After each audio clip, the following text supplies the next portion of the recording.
And we are live. What the buck is up, every pony? Hello. Hello. It's nice to be back. All right. To adventure and the quest. So, um, where we're going to go to is obviously we'll probably do the main thing with Milk Thistle, and that'll be when Alex came into the temple to inform him of the situation with the ship. So I believe Milk Thistle, you were in the Starton Wing, helping other clerics and stuff with people getting around, looking, answering any questions that you're able to do so, and kind of like doing the clerical stuff, but for a different temple in a sense. And Mostly, I was arranging the food, casting Yeah. Hero's Feast to make sure everybody had a chance to eat and celebrate the rebirth of the Leshtata Temple. Yeah, I mean, as a cleric and stuff, you'll probably be asked a few things anyway. Especially with you being one of the uh, uh, unquote heroes of Everglow at the moment. You probably will get some questions and like what's going on about the goddess and sort of the basic stuff what a lot of people may ask. So you won't be able to escape the populace for too long.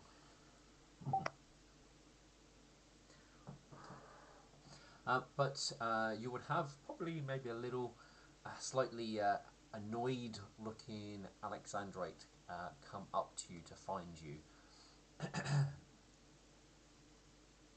He definitely looks that sort of angry where, when you've got into a bit of a heated discussion and that sort of like anger look to his face. It's probably that sort of look.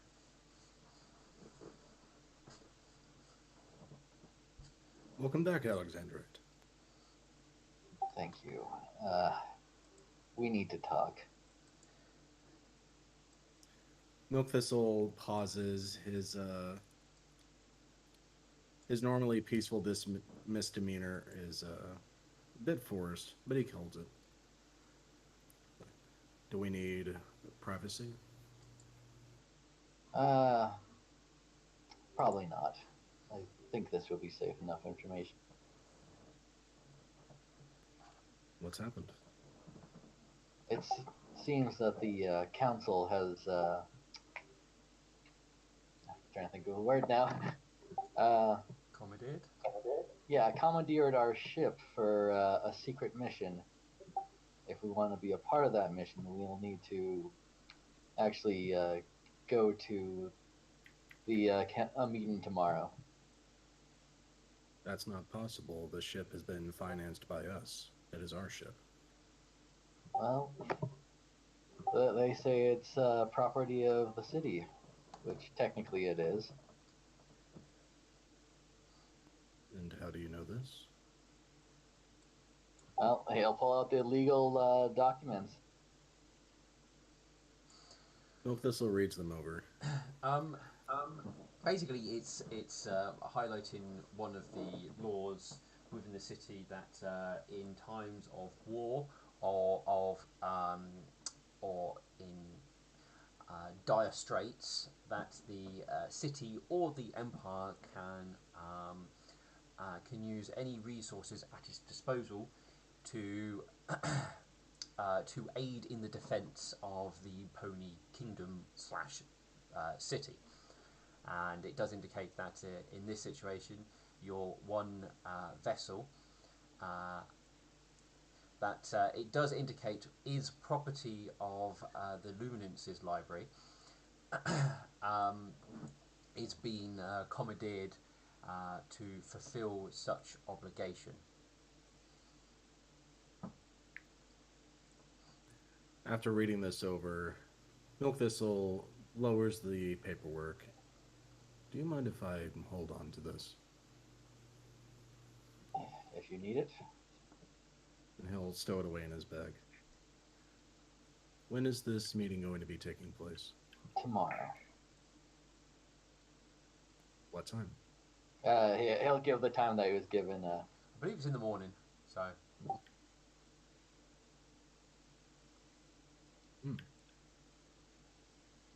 Very well then. I trust I'll see you at the meeting, yes? Yes. So, like I said, if we are to attend, then it's going to be assumed that we're doing whatever this secret mission is. Has Captain Swiftgear or Swiftgadget Swiftgadget? agreed to this mission? That's another thing. She has been apprehended to be sober for this mission, since she is the only one who can fly the ship. She will succumb to alcohol poisoning unless she is properly treated. I'm sure that she is being taken care of. She is a resource that the city needs. But she is just in the, I believe she's in the Blazes temple if you need her. And what of the cargo and passengers on board? They are still on board, as far as I am aware. Are you evacuating most of the passengers? Oh yeah, the passengers are evacuated. What of the Jolly Blackblades? I believe they are still on the ship. Are they also being commandeered by the city? Steel, are they also being commandeered? There was no indications that they were being commandeered. They're not that I'm aware of. If they are to go, it's their free will. Well, you did not dismiss them, did you? I did not. Very well. I will speak with the first mate this evening. We'll go over our intentions, and we will see what the Duchess has for us in the morning. Very well. In regards to the other guests on board the ship, Amethyst and the Sun, where are they? Amethyst went to the library before the ship was commandeered, and I forget. Katerina was. Oh yeah, Katerina's in my house, isn't he? Either that or in Opal's cabin. Katerina's taken care of Lightning. Oh yeah. No, wait, sorry, Lightning's here. That's that. Sorry, trying to remember like 4 weeks ago. Yeah. Oh yeah, because you probably wouldn't want it. Yeah, Lightning's in the temple with you because obviously you want to get married. So. And Yeah. Probably in plain sight is probably the best place for her. Mhm. I'm pretty sure Katerine's probably in Opal's tavern because that's where a lot of people went to go and get rooms. So yeah, I'll say Katerina's at Opal's tavern. Well, Alexandrite, given the circumstances, I hope you can agree that whatever this mission the Duchess is sending us on, Katerina's proclivities would not be organic to the mission. He is a liability. It would be best for him to remain off the ship. Can you make arrangements for him to stay here? I can. Though I will also not deny him his free will. Well, if the Duchess has commandeered the ship, she will need to know who is on board. And if she asks questions, I will not deny her that information. Very well. But if he remains off the ship and is not a part of it, then there's no reason to bring it up. So we'll cross that bridge if we need to. But I will talk to him tonight. See what his thoughts are on the matter. Has he mentioned anything since the prophecy that we encountered on the ship? Or is he just asking the same question about the stone? Steel, I don't think he's mentioned anything that I forgot about. I think. I mean, you did have a conversation with him and Yeah. shared a few additional details. But I mean, he's mostly asked about the heart and I'm trying to remember the other bits and pieces. Um, I know you shared some additional insight into the heart's location. I was a little bit more open about that. So he hasn't really said very much, other than to kind of repeat a lot of the same sort of thing he's been doing anyway. The only person who gave more information was you. He'll say, well, I have had some conversations with him, and he has not given any other details on the matters.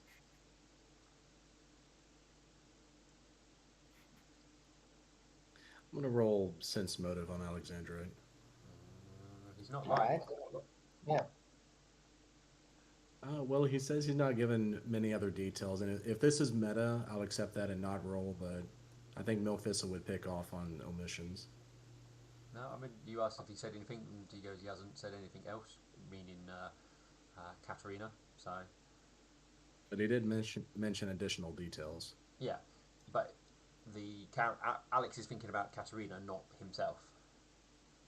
Were you speaking out of character when you said that? Yeah, I was speaking out of character when I said that. So. Okay. Yeah, sorry. I'm still waking up, partly. So. Do I need to yell at you? Yeah, no, I got my coffee next to me, so just need to kick that in. Have you spoken to Steele about the upcoming mission? I haven't had the time to yet. Well, if you are tired, I'll be up tonight. I can speak to him. Very well. I mean, he's only standing next to the Queen's. Actually, he's there at the moment. You guys asked him to come back. Yeah, we did teleport him back. I don't know if he's already left or not. No, he is still here. It'll take him a little while to get another scroll of teleportation. Yeah. Hey, if we, actually, if I get a few levels, I can actually heal his leg. Regenerate isn't a cleric spell, is it? No, but I can get a mercy that's regenerate. I thought regeneration was a cleric spell. I don't know if it's on the cleric list. I'll look it up later. I think it's a high one, though, if I recall correctly. It's like a level 7 or level 8 spell. Regenerate, it is a level... Oh, something popped up. It is a level 7 spell. There you go. Is there anything else to share? Anything pressing that needs to be made spoken? Out of character, I think that's it, if I recall correctly. As far as I can recall, yes.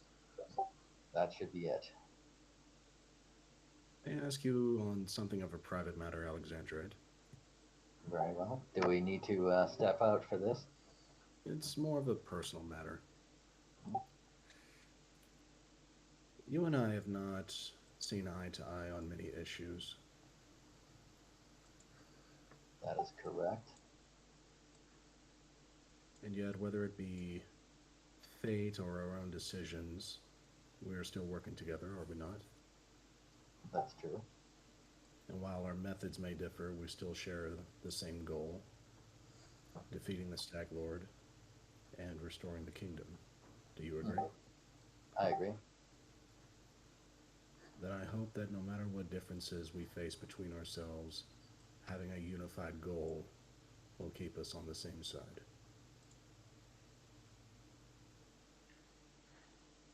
I hope so as well. I'm actually going to sense more of that because...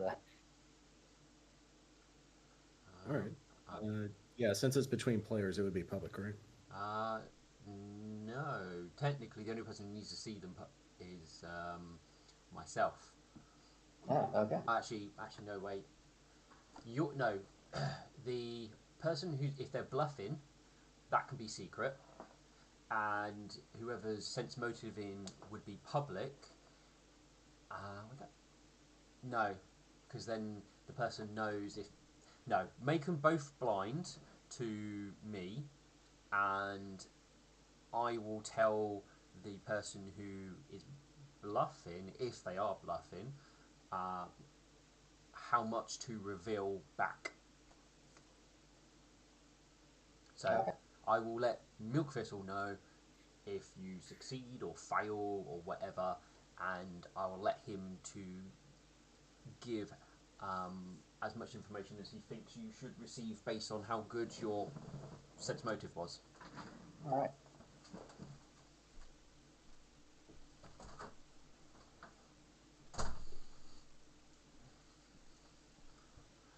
Okay. And if Milk Thistle is bluffing about anything, then obviously you roll your bluff.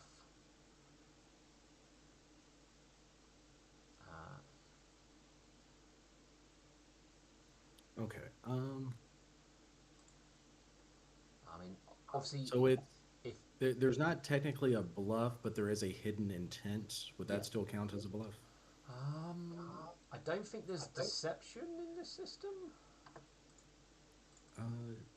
No, not deception. But I guess it would technically be a bluff, so I'll Yeah, roll that would be the technicality here. Yeah, I think if you have like a hidden meaning, then it is still or bluff, and then like my sense motive is to pick up on it. I'm going to send Milk Thistle the answer over. Scroll up a little bit over Discord so I don't accidentally send it to everybody. Fair. All right, it's to whisper the GM. It's whisper/GM, correct? Yeah.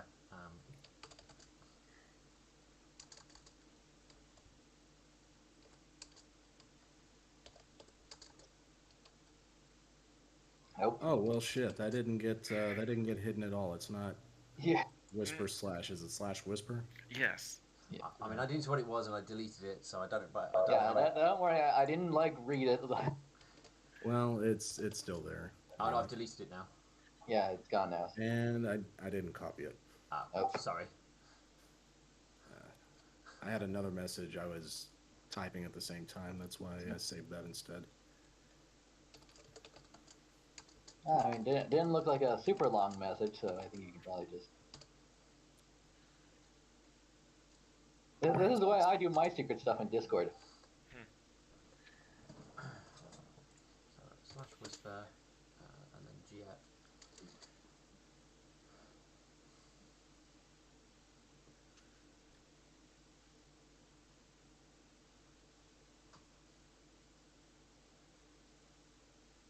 Okay, so given that, would anything be revealed to Alexandra?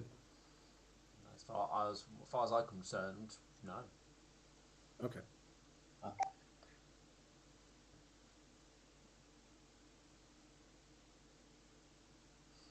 So Alexandra is blissfully unaware. we will leave.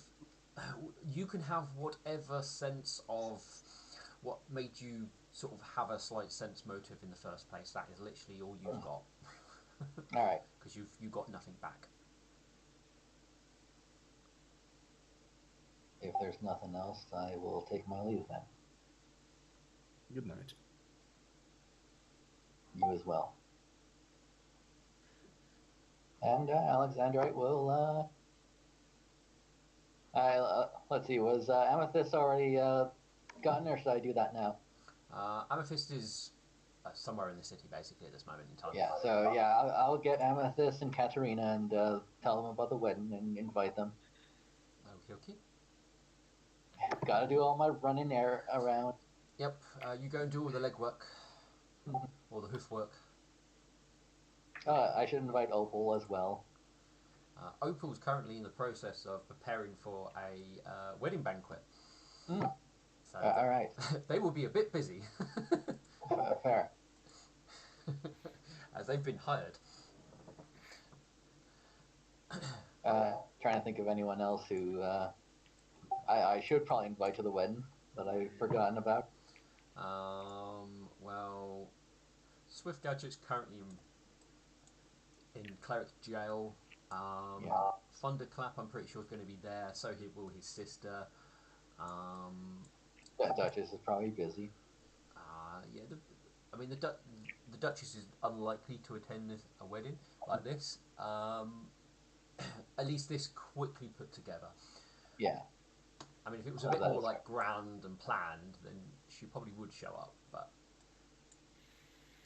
Yeah, especially, sadly, this is kind of like a flash mob wedding. yeah, in a sense.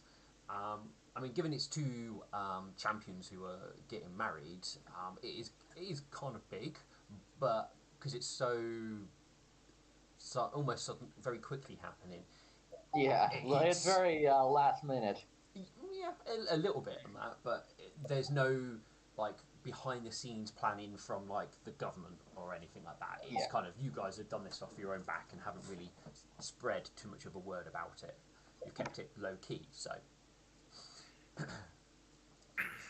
Yeah, it's almost like we have a person who might not want this wedding to happen, who's like right next door. Mm-hmm. And don't remind me of my of how I ticked off Loki. He still has out for me with my dice. Yeah, I wish I was joking. Justin can he can affirm that. all right. So I believe not much is going to be happening for most of the people other than running around or preparing for a wedding or off getting things for a wedding. Um, Probably roughly about 5 o'clock. That's when things will change in the temple if you are still within the temple, where they will start sort of like clearing people out quite a bit and putting the sort of touches what need to be done to actually put a wedding together. Duck um, will be basically uh, saying to other clerics who are going to help what stuff she needs. She has a list from Wishful Pen, who's very nicely bullet pointed everything for Duck, so they don't have to look through the book to find all the little nuances that they need to do if they want to make it as it is. But yes, Burnt, at this moment in time, you would be with your family in Opal's Tavern, being dressed up in their nicest kind of attire. Um, I don't know if you were going to attempt to wear your Chaos Knight armor. No, that's That's no. fine. I get the feeling that would rip the fancy dress shirts. So no. Yeah, that definitely would have caused a slight problem at the wedding. Yeah, so you're being put in some very nice clothing that is clearly something of sort of has family connections, and they have, because of you're very militaristic, and obviously your mother is to a point and stuff like that. They've given you kind of a sort of a military dress type outfit to wear. Um, you've got obviously your scabbard, which your other father has got you as a wedding gift to wear, along with your sword, and yeah, you're being sort of nicely dressed up for it. And Okay. Alexandrite's wearing his nice armor, as in the armor that looks nicer than his flaming. The less spiky armor. Yeah. I, Well, well, does what does Metsu is like dressed in a out of date formal or military uniform. Yeah. Yours would be very much um, pre Kingdom Fall. Um, it is considered out of date, but it's more. It's not considered sort of old and tacky. It's more old and what's the word? revered a little bit because it's obviously from a sort of different time, and it's. I mean, some nobles would pay quite a lot for that sort of stuff if they could get it in their collection, and probably nobles do have that sort of thing. So it's essentially not gaudy. Yeah. Um, so basically, I have to worry about nobles trying to pay it off me. Yeah, I mean, because you're in a wedding and stuff, they're not going to try and do that and those sort of situations. If it was like a formal ball or stuff like that, then things might be a bit different. But you're not going to have that sort of thing go on. Okay, okay, because there'll be a lot of swearing in the wedding if that happen. Let's try to avoid that. No promises.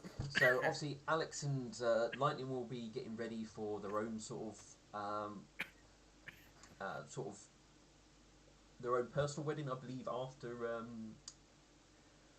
Burnt and Wishful Pens. Yeah. Yeah, I wasn't sure if we were doing it after or like gonna have like a 4-person wedding. Oh, you mean my big fat Greek wedding style? Yeah. Oh, I got cut. Soak in some Windex. You'll be fine.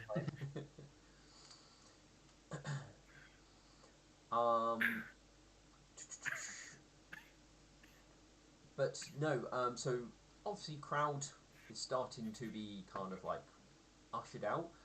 Some people will be sitting in the pews where you have space. Most of those are other clerics within the temple, but there is enough space for friends, Wishful's family who are attending, and obviously Burns' family, as well as obviously friends and acquaintances that you guys have invited.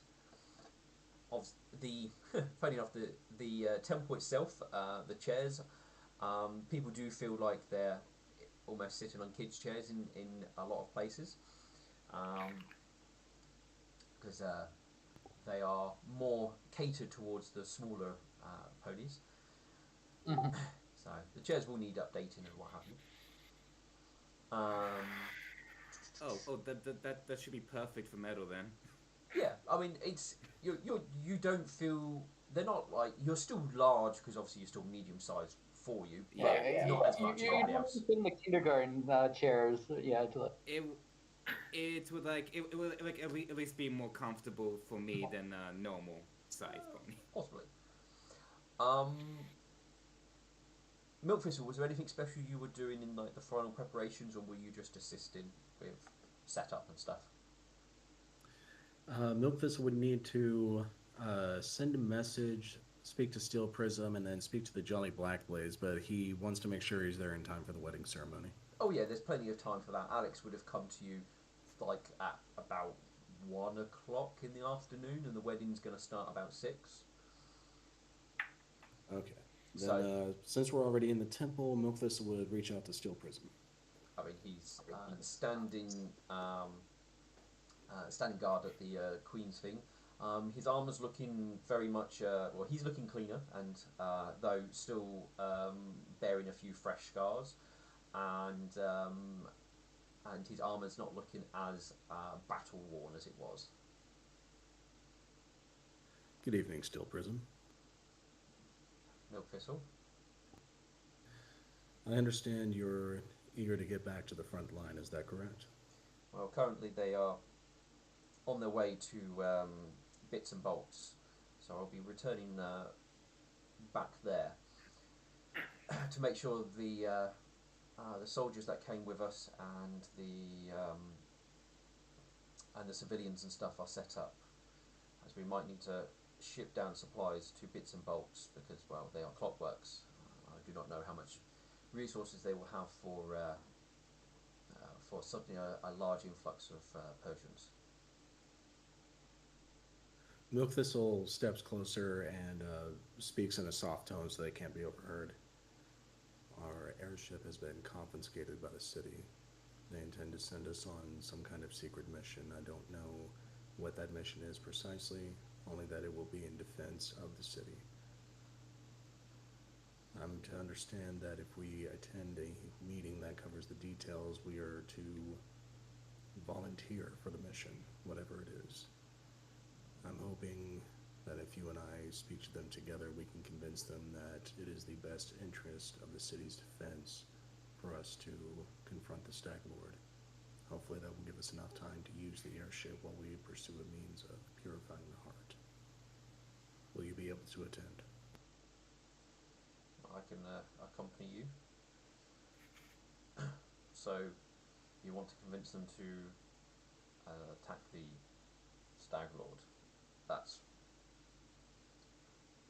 I hope to convince them to trust our discretion on how best to use the airship, because our mission is to stop the Stag Lord by any means necessary. And if we do have direct command of it, then we can use it to our discretion to meet those ends. Well, it depends what this secret mission is. Do you have any details? Unfortunately, no.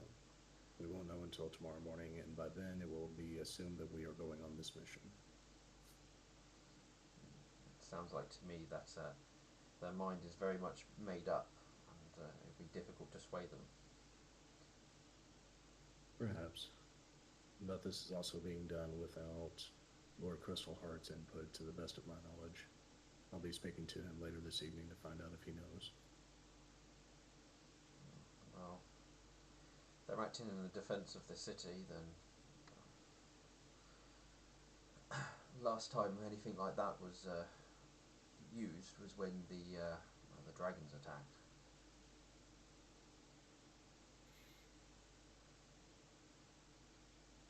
But if you are able to attend, I would appreciate your presence there. I can certainly offer my insight. Thank you. Will you be attending the wedding ceremony tonight? He picks his tempo and his voice up so other people can hear the conversation. Well, I did see all the commotion, and I have gone along, but I didn't know there was an actual wedding. I thought you were more celebrating the coming of a new deity, or not necessarily a new deity, a revival of an old one. Yes, as a matter of fact, the wedding ceremony will be taking place there. Lestat is a love goddess, after all. I see. Well, then let's. I will have my squire stand in here for me, and we'll come along. Excellent. We'll be happy to have you there. Do you need anything else from me at this time? I am fine. I'm waiting on a few trinkets to be put together for myself before I head out. So I will be here for a few more days, or depending on what other things might be going on. Excellent. I'll return shortly, and Milk Thistle will leave. When he reaches a point where he believes he has enough privacy, he's going to send that message. It depends on kind of how much. It takes 10 minutes to cast, doesn't it? I'm double checking, and in the description, at least in my spell list, it doesn't say. Oh, okay. Targets one creature, duration 1 round. It doesn't have a... Oh, there it is down at the bottom. Yes, it is 10 minutes. Yeah, 10 minutes. Cool. Yeah, so you'll have to probably go into the back rooms, I'm assuming, if you want privacy and not to be interrupted. Is probably the best way to put it. Yeah. So yeah, so you would easily go into one of the back rooms, probably at the Nightmare's Wing, and you would have a good idea of where you can go to have privacy and not be interrupted while you're doing sending.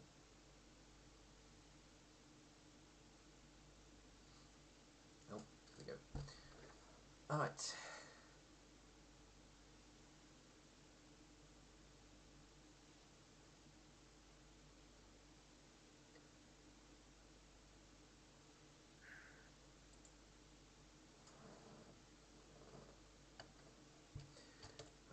Whisperers. I need to make sure I answer this in common, because any other language won't be any good. Except Infernal, if he speaks that. I don't believe he does. Well, he should. It's a great language. He wasn't that focused until more recently, and he's had to learn a lot about politics. I think we Yeah, all that's a have mood. to. Yeah. Wow, politics every day. It's all I ever hear on the radio nowadays. I got made fun of earlier because somebody wrote a short story they wanted me to read, and instead of reading it, I listened to a political podcast. And she's like, "Oh, that is such BS," and I'm like, "No, it's just political BS. It's not the regular kind of BS."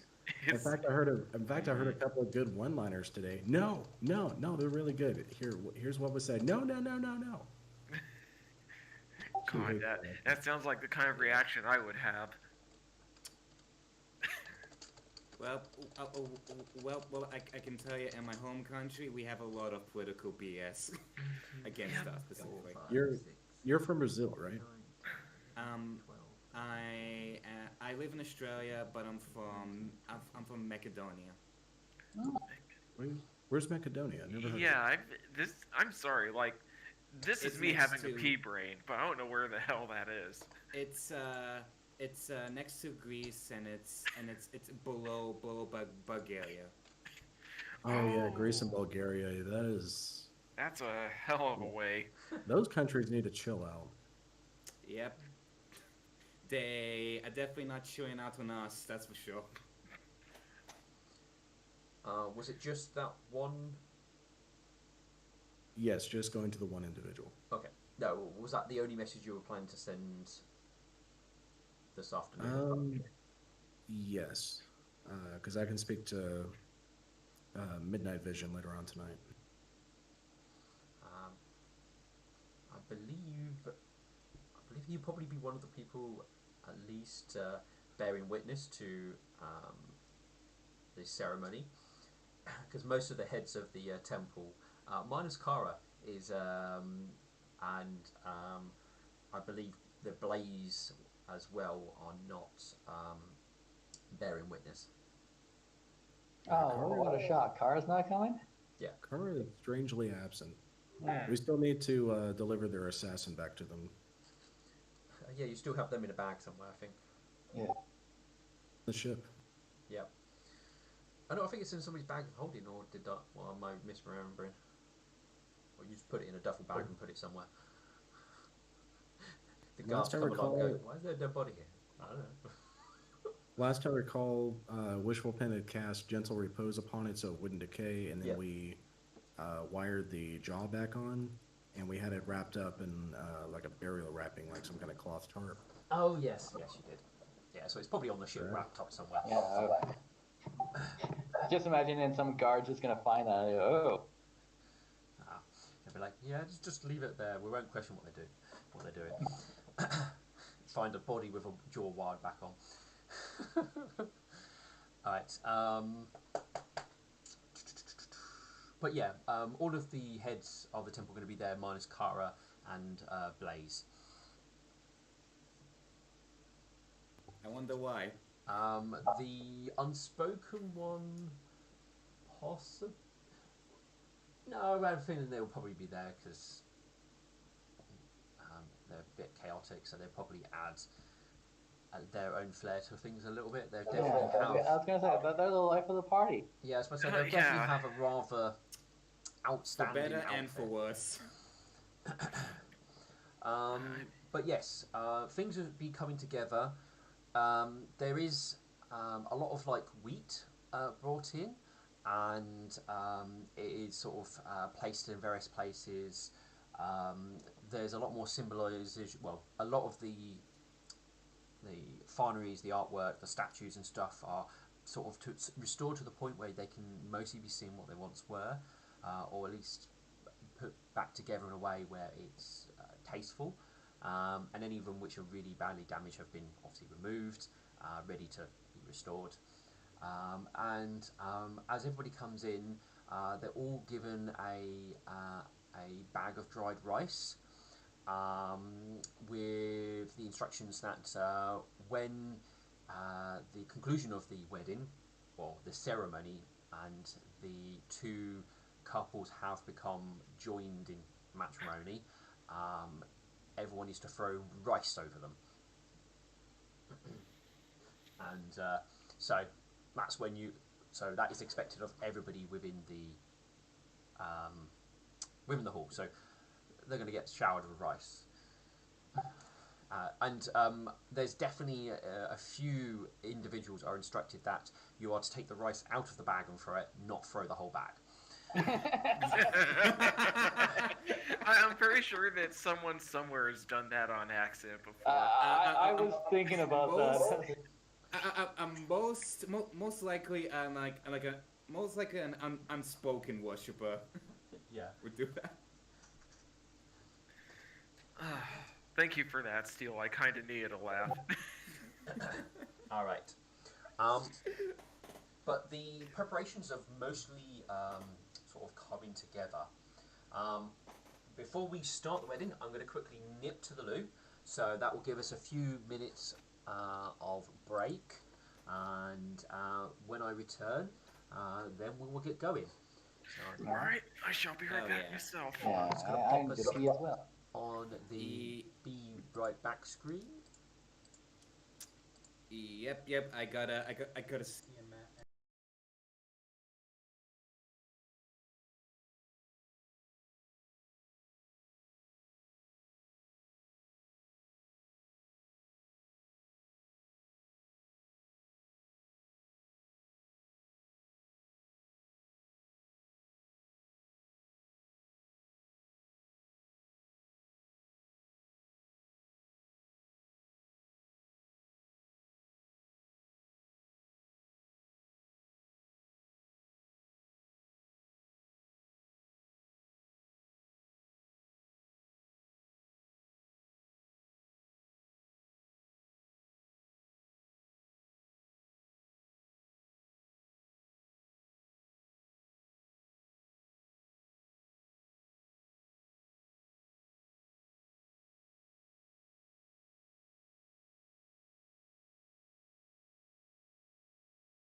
There we go. All right. Yes. So you can head to the ship, and there is a few guards standing there on duty. Uh, they one of them will accompany you onto the vessel, and as you are on the ship, there are a few more guards around, but there also seems to be not somebody who looks like a guard. If anything, you would say they look more like a scholar, maybe somebody who does carpentry work or maybe some sort of engineering. They're at the front of the ship, and they seem to be putting chalk marks onto the deck, almost like they're outlining where something would go or get bolted to the deck at the front. But there's nothing there, it's just him doing chalk marks and a few of the guards. The Bonnie Blackbait's crew, most of them kind of are just sort of like sitting around. A few are watching. The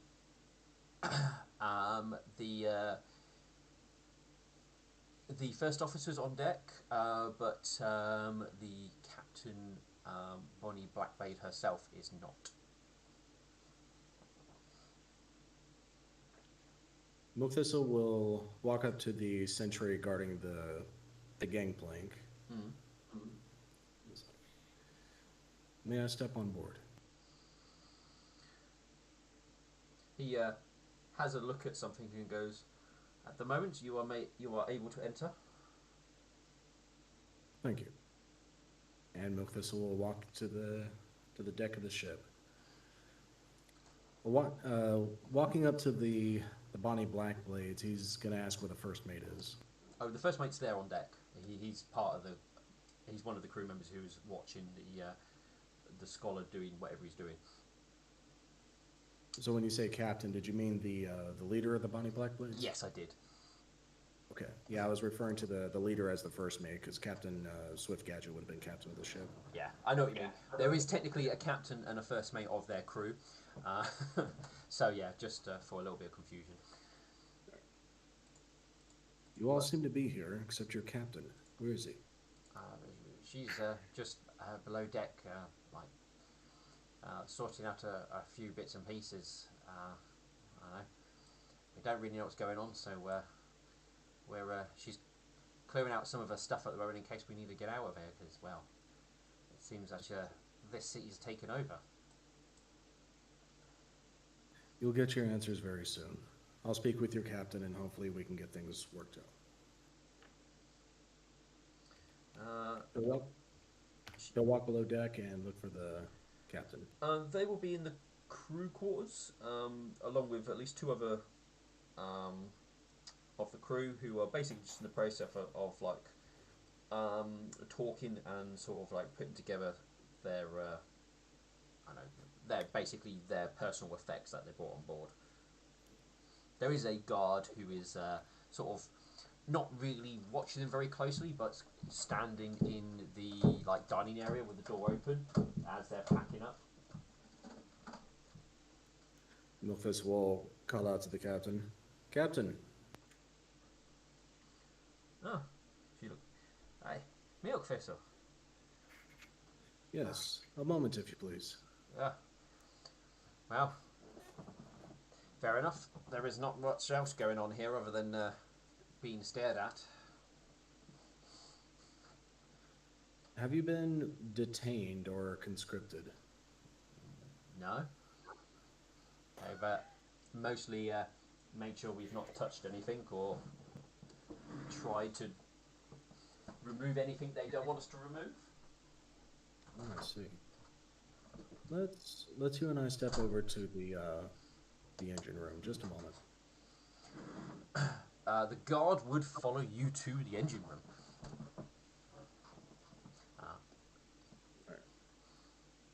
And he goes, "This is." He does say to you, "I'm afraid you cannot enter the engine room unless you are under observation." I see. Well, would you mind standing on the other side of the door of the kitchen? We just simply need a private place to speak. It doesn't matter which room it is. You can. He says you can stand in the dining area, and he will wait in basically the main cabin area. So if I go to if we quickly go to the ship, so you know what I'm on about.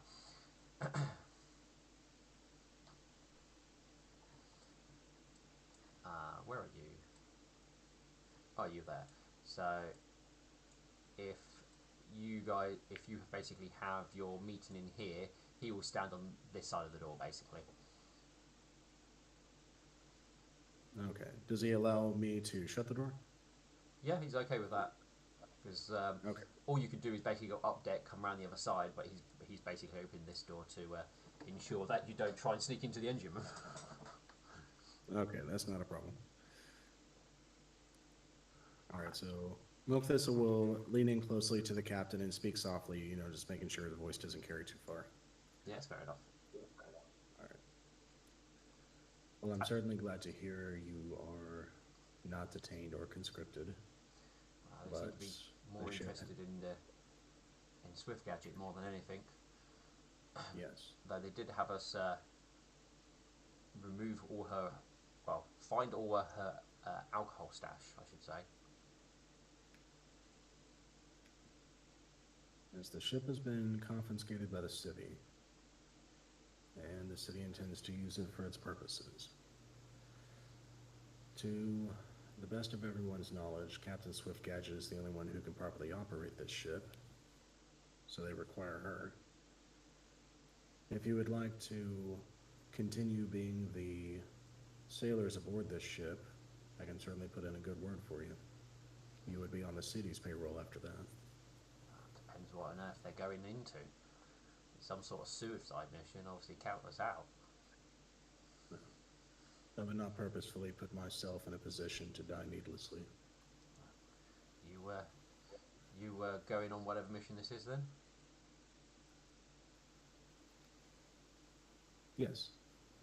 Do you know what it is? No. Well, all the luck to you. I mean, it depends on what you need, but it seems like they're bringing in a lot of their own crew. They've had a good look at the cannons and stuff. So, and they seem to think they could operate them, and they're measuring for something big to go on the front. Not sure what on earth they're planning, but they're going to put something there, that's for certain. Do you think they'll be able to operate this ship?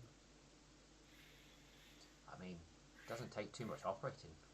Most of the work is done by Swift Gadget. We basically make sure the sails kind of up or down or what have you, and cleaning up her mess and making sure she doesn't drink herself too stupid, to be honest. But I've not ever really known a ship to be controlled mostly from the helm.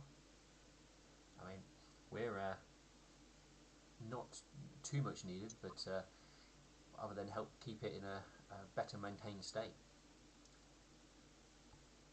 Well, we've also fortunately avoided the vast majority of skirmishes. I don't think we had to fire our cannons once, did we? That's certain. We've not come across anything too large, but we've not gone, well, other than into dragon territory, which could have been a bit hairy. But thankfully nothing came breathing down our necks.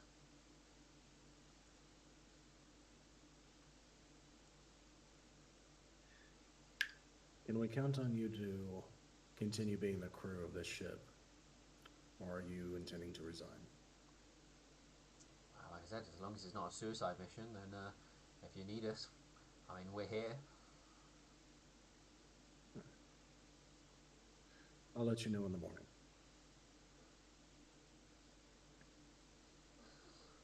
Alright, well, let us know.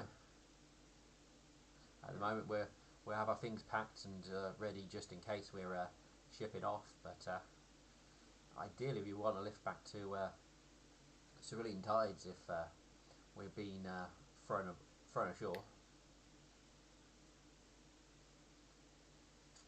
Not much for a ship crew out here. Too much dry land. Well, then it behooves you to remain on the ship. But as I said, I'll remind you in the morning. I'll speak to you in the morning about it. Understood. So with that, Milkthistle will give a nod of his head. He will go back to the engine compartment, and expecting himself to be followed, he'll ignore the guard for the time being. But he walks into the engine compartment area, looking to see if I forget if it's B4 or B12. You know, the robots that were left in there. Oh, They're not in the. They were left disassembled in the sort of main um, cargo hold where the other cannons are. They're kind of there, disassembled in the top right-hand corner. Okay, so they've not been removed or tampered with. No, they're still there in their various pieces. Okay. That concludes Milkthistle's business there on the ship. The message I received back, I'm going to send one more message when I get back to the temple. Okay. And whatever it says, Milkthistle will assist with prepping for the wedding ceremony.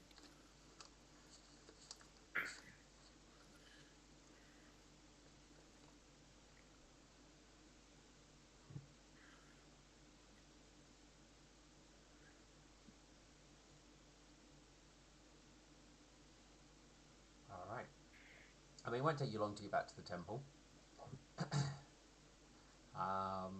You'll you probably would have gone to the ship with plenty of time to do everything on, so they're probably still in, welcoming everybody mode rather than quick, everyone get out, we're set up for a wedding mode. So you're probably not going to be too far away from that.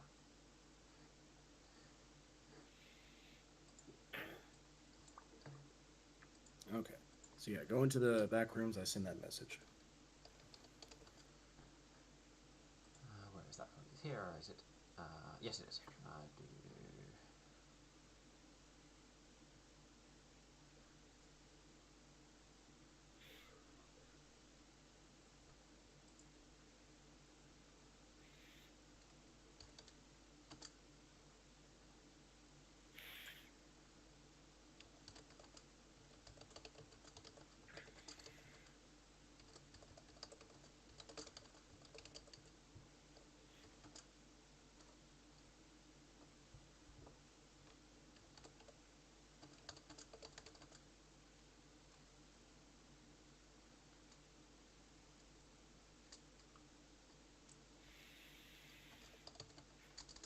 Oh, can't spell. No.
1, 2, 3, 4, 5, 6, 7, 8, 9, 10, 11, 12, 13, 14, 15, 16, 17, 18, 19, 20, 21, 22, 23, 24, 25, 26. Damn it. Let's get rid of that. Alright. Poor grammar. Yes, it's in common. Yes, it's whispered. It's all yours.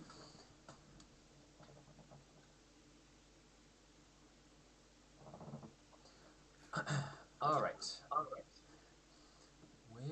With that.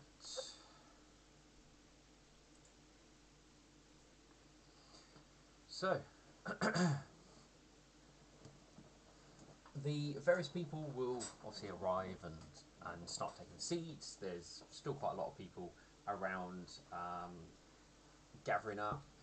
The foyer has quite a sort of a large crowd gathering, as there's still a lot of interest in the new temple wing. And just because they've all been turfed out will not mean anything will get changed. So they're all sort of still hovering around the back. Burnt, obviously you will be there, but will not see or haven't seen Wishful Pen as of yet. But kind of, certain traditions. Yeah.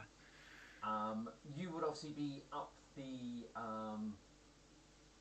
front,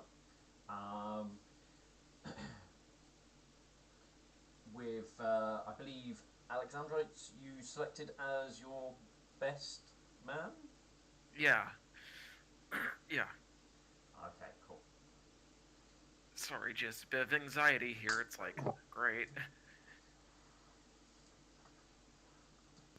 Just actually tell your anxiety to piss off. I wish I could. Sadly, when I have anxiety like this, it's like, nope, nope, nope, nope, nope, nope, nope. Also, Here's a nope. little song I wrote. I'm gonna sing it note for note. Don't worry, be happy. Do not start singing that. I had to dance to that when I was doing tap dancing lessons. Really? That doesn't seem like a tap dancing song. I swear, the next person starts singing that. Here's a little song I there's wrote. there's a reason I don't do tap for jazz anymore. Duck is getting herself all prepared for her little ceremony. She seems to have a lot of wheat there, and there's like a small little some candles burning, and there's there's odd incense burning in the air. I'm trying to think of what a suitable one will be, but I honestly can't think of any off the top of my head. But there'll be some very fitting ones to the situation and what would probably fit quite well with the starter. Duck will sort of smile up at you and go, "Are you ready? It's almost time." Bird will he'll give a slow nod. It's obvious that he's got like the whole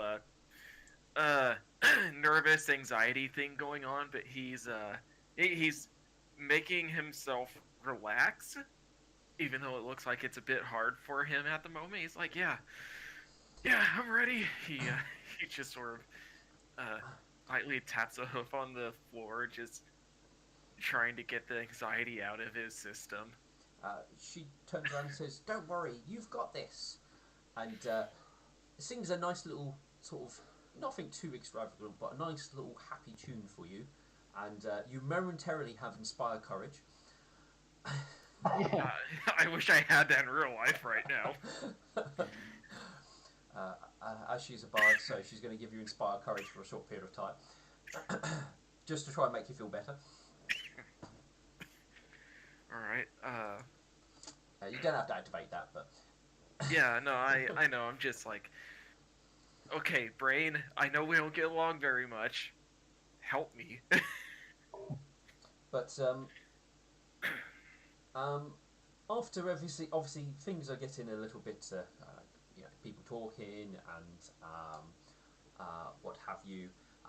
Then you will see a cleric come down the aisle and will come over and whisper something in Duck's ear, and and Duck will basically then step forward to everybody and will basically call out for quiet and to everybody take their seats and as things will be beginning momentarily. So, I mean, obviously people will take their seats and stuff, and things get a little bit less loud, but there's still sort of like talks and murmurs and stuff until until obviously music will stop playing. Um, it's not going to be our traditional, you know, here comes the bride type of thing, because I feel that wouldn't be something they would use in Everglow. They would have their own kind of ceremonial music. Honestly, don't know what it will sound like, but that'll be the sort of thing that will be kind of playing, and it's not like there's no full orchestra here, or not organ pipe playing here. It's more put together by some of the Princess Luminance clerics that can play a selection of violins, as obviously they have a talent for playing some musical instruments. They're putting together the music for you. And this would be the point where you will see Wishful Pen in a not extravagant wedding dress. It's quite a simple but elegant one. As she sort of obviously is walking down the aisle towards you, Burnt. As she walks down, obviously people do get to their hooves and stuff, until finally she will reach you at the altar, give you a very nervous smile, and Duck will obviously call out for everyone to be seated. Yeah, Bird will he'll give a shy smile back. He's blushing very deeply as he he says to her, "You know, you look very beautiful." And she gives you a smile and will blush, and will whisper back to you and say, "And you look very handsome." His blush only deepens.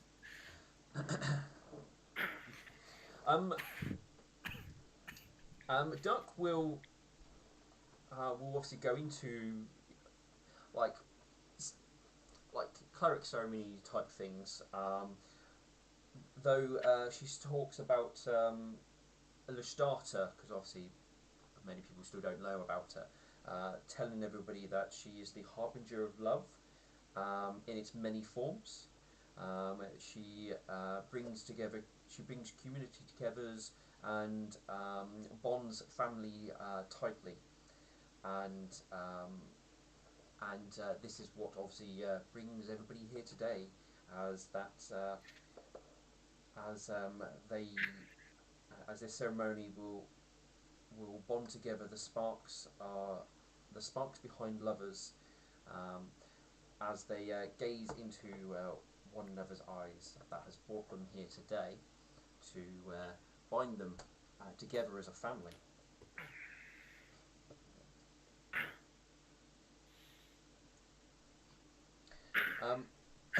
The Duck continues talking about sort of a number of the forms of love and the struggles of good versus evil, or law versus chaos. Matters little in matters of love, as the heart will want what the heart wants, and often those struggles or interests never are confined in regards to love. As the union between two people who feel strongly with each other is not one that is easily broken. And the two that stand before us have shown their commitments to each other and are willing to take that final commitment to be bonded together for as long as they live.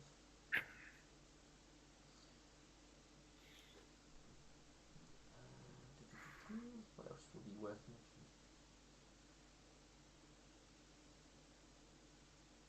mentioning? As it goes along, there's obviously, speaking of more, obviously, you know, love, family, and what have you. And as family becomes obviously more poignant in what Duck's talking about, and she mentions that one of the important aspects of any family is the ducklings, which obviously you can assume which means the Children. foals. Yep. And as the importance of one of the important matters of Lestat is the possible ducklings that you will all bring into the world, and it is important to know that you both want the same amount of ducklings. So each of you will agree upon the number of ducklings you uh, wish to have with one another. Alright, so if I remember right, Burned and Wishful Ray had this discussion. You did. I assume we have to reiterate it for Duck. Yeah. Alright,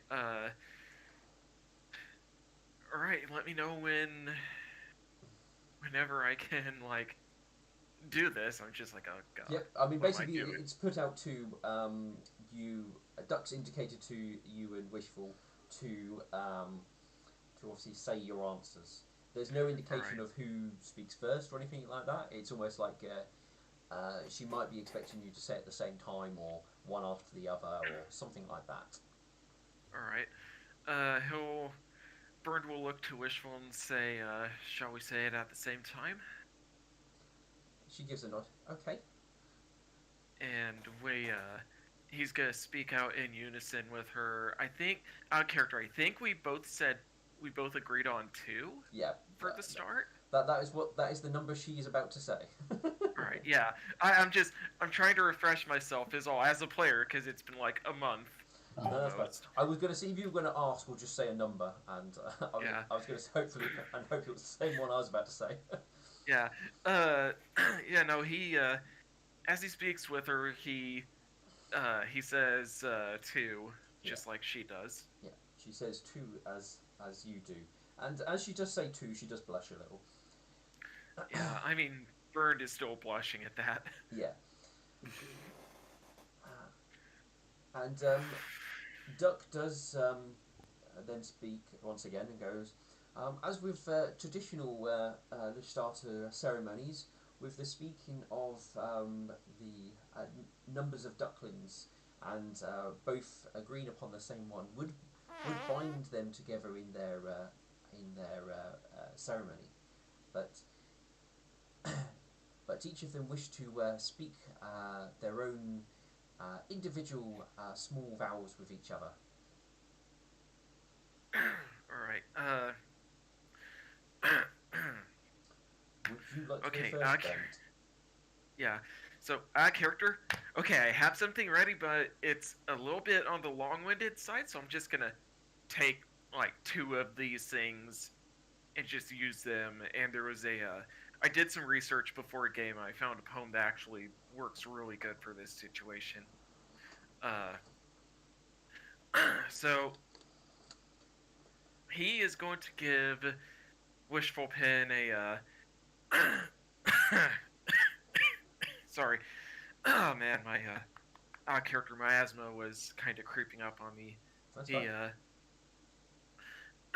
He'll look to her and go, Wishful Pin, you are my northern star. And with that, he sort of gives a smile. Wishful Pin, Burned Requiem, vow to always support you. I pledge to always be there for you whenever you need this support most. I pledge that I will always be there whenever you need a hoof to hold you close and to tell you that everything will be alright. I vow that I will always protect you, no matter what, and I pledge to you that I will always love you, no matter what happens. And character, 1 second. I hate how I made so many of these. Drives me crazy. That's fine. He he gives her a gentle, very compassionate smile as he continues to speak. I will be with you through sickness and health, for better or worse, through pain and joy. I will be with you through the rough weather and the clear skies, through the darkness and the light. I will be with you until the end of time itself. And so that was a bit on the short side. I'm just like, I don't feel like reading all 8 of these. No, you don't have Notes. to make it super long or anything like that. Yeah. And he is then going to to recite some poetry that he wrote and memorized the night before. That's fine. I mean, It feels right to notice all the shiny things about you. About you there is nothing I wouldn't want to know. With you nothing is simple, yet nothing is simpler. About you many good things come into relation.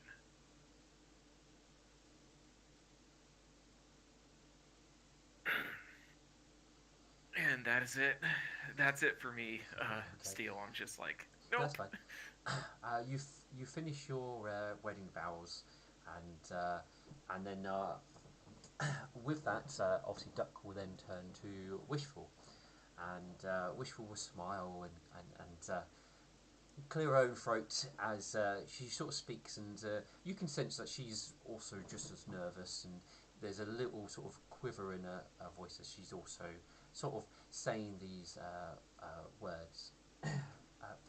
Uh, but when we obviously began to travel together, I always had my nose buried far into books, and would hardly ever look up.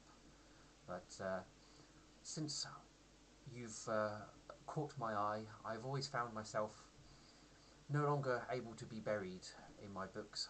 You always pull me back up to the world around as I look over to you, reminding me that I should always look at the world around me and make sure that I'm aware of what I could be missing in front of me, that is, or what was in front of me the whole time.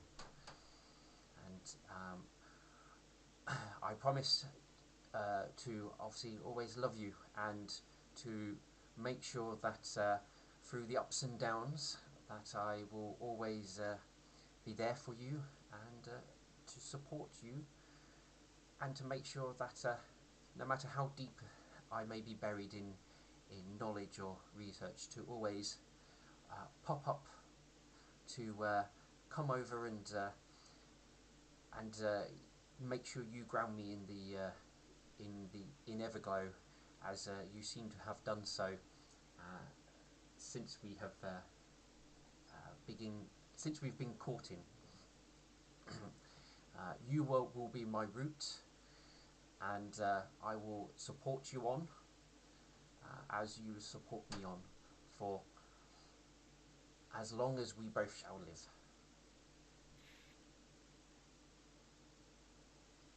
Out of character? Damn, that was good. That was better than anything I could write.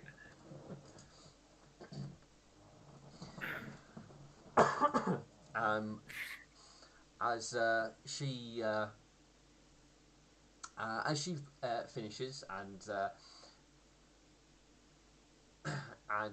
she sort of gives us a smile to Duck and what have you,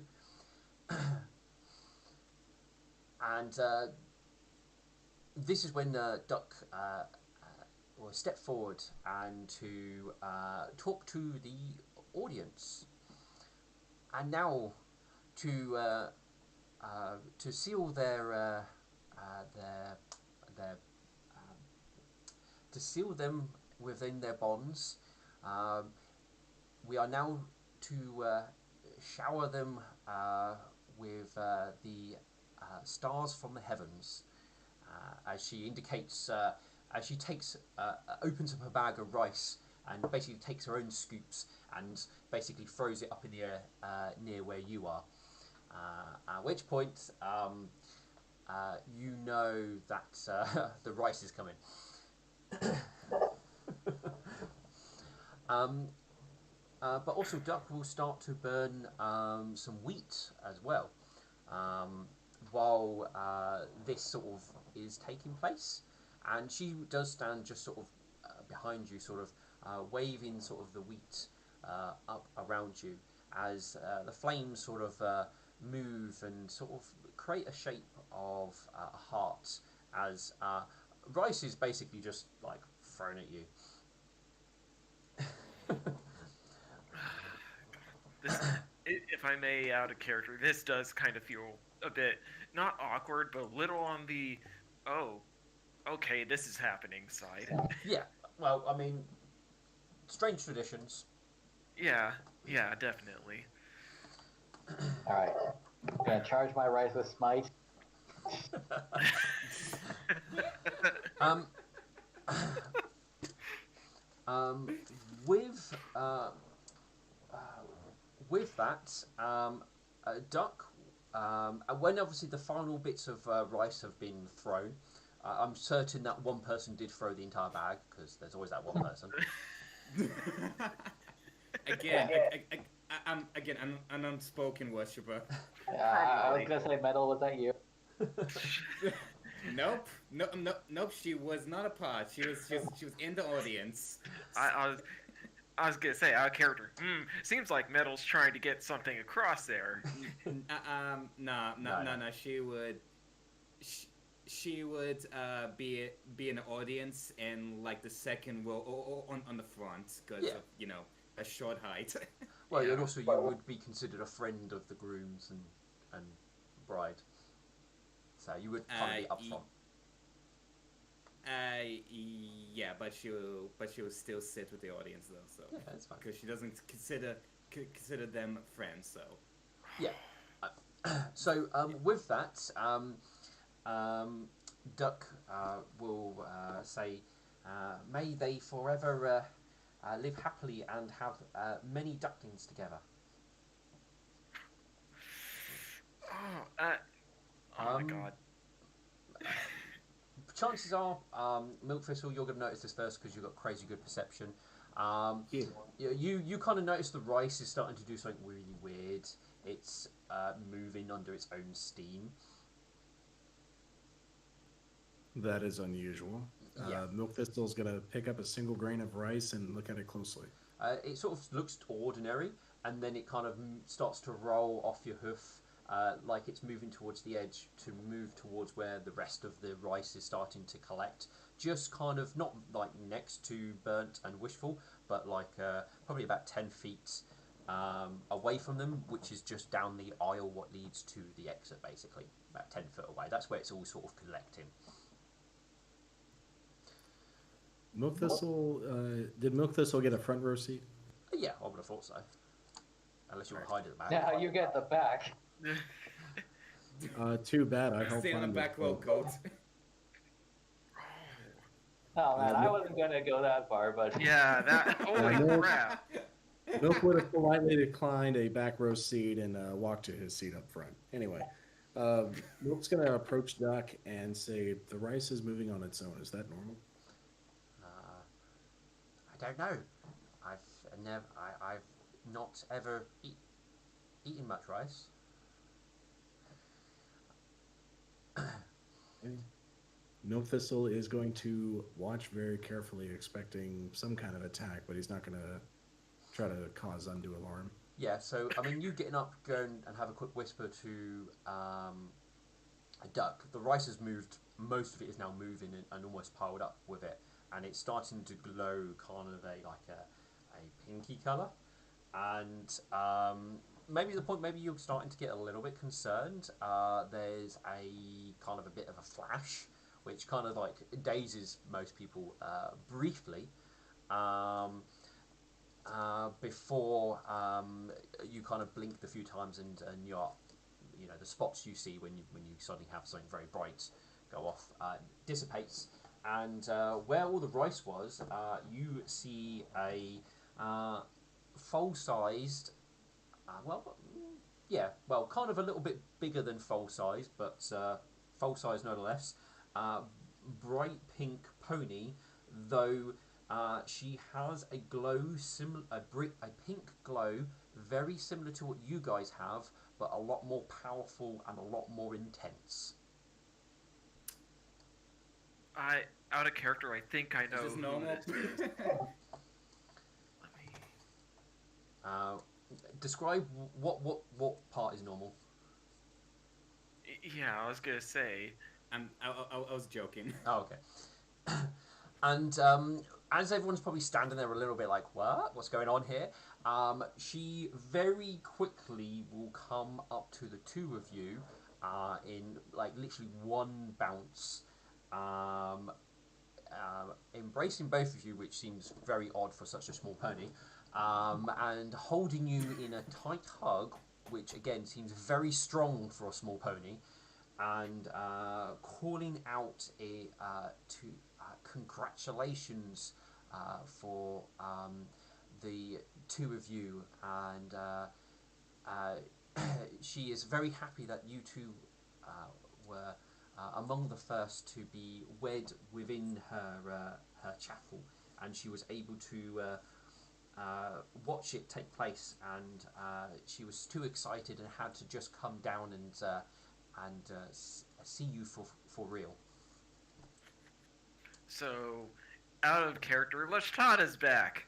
Well, she's blessing you with her presence at the moment, at least. Anyway. Yeah. Crap. What would Burn do in this situation? What is he gonna do in this situation? Da, da, da. Yeah, he's like, and he'll. While you're still rebooting from your 404 era, Lishdata will say to you, "Would you wish a blessing?"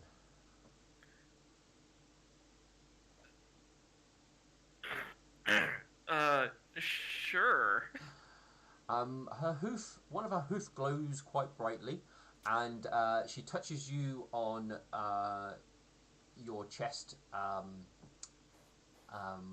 burnt, and she touches Wishful on her tummy, and she smiles very happily at the pair of you. You will both make great parents.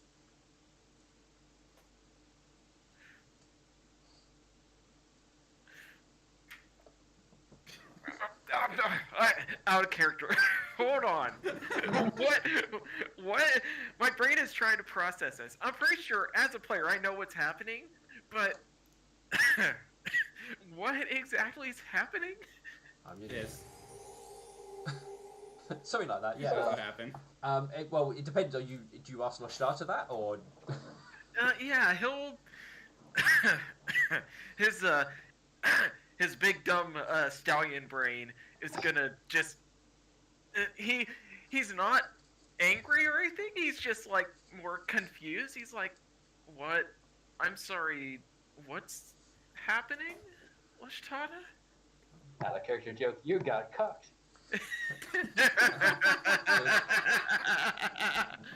God damn it, Dustin.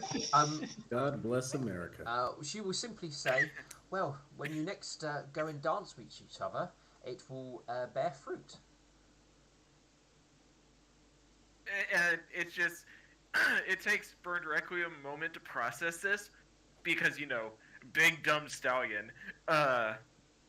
He after a few moments he sort of like looks at her. He's like, oh, okay. Thank you.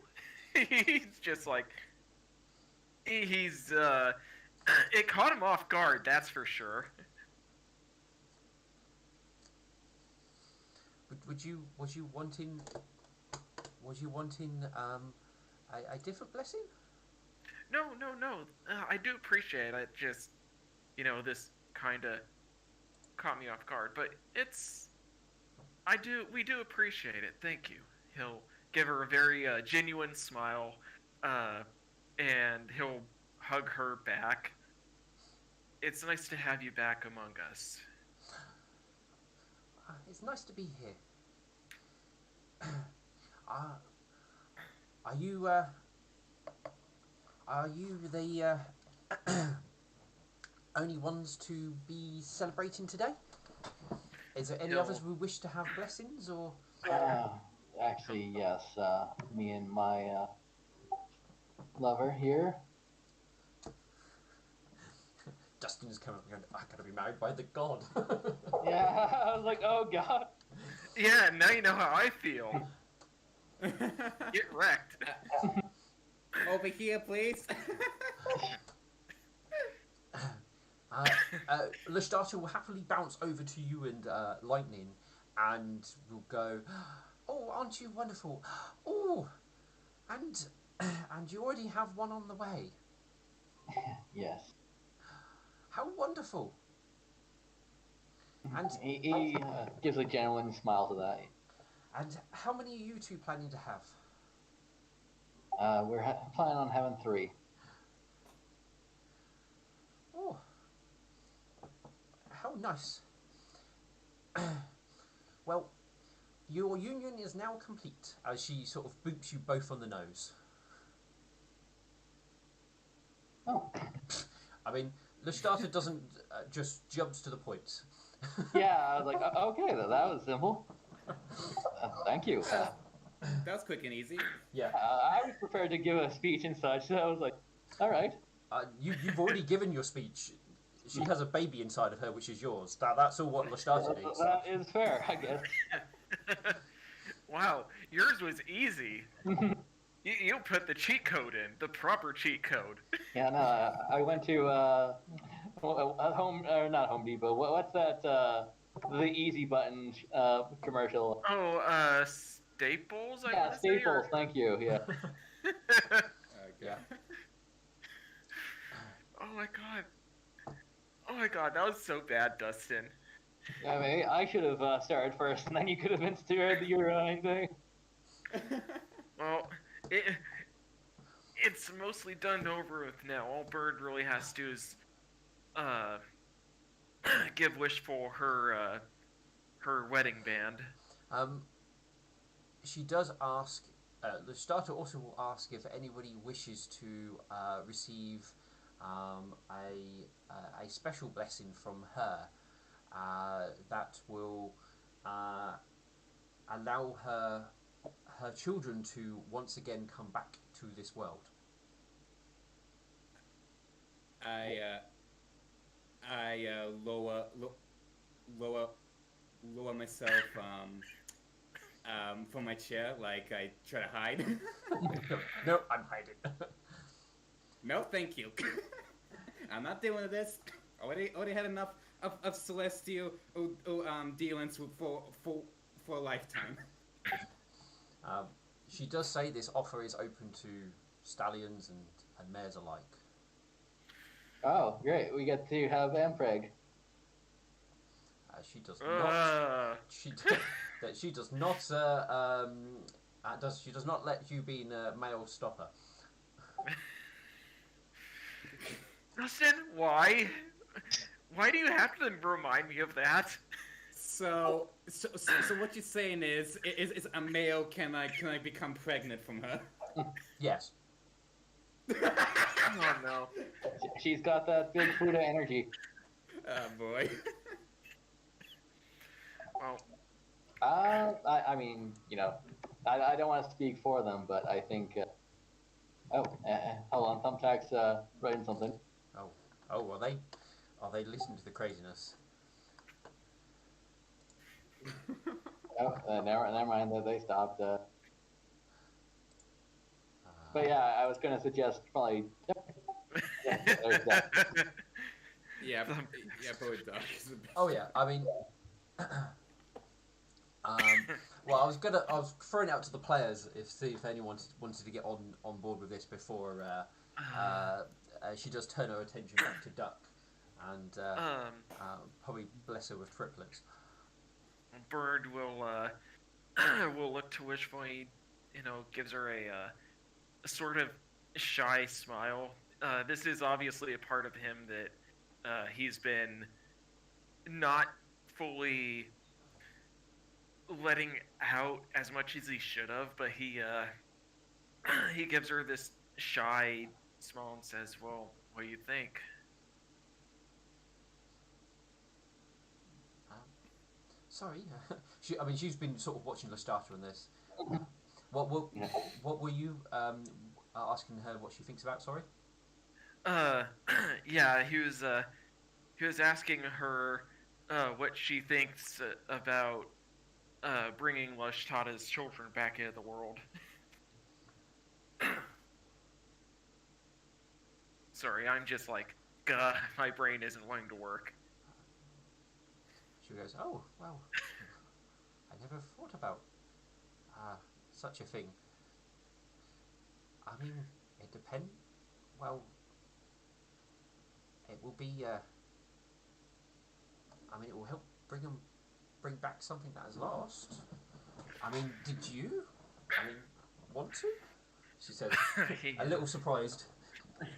He he sort of rubs the back of his head. The blush is deepening. Well, it would help to bring them back, and they deserve they do deserve it.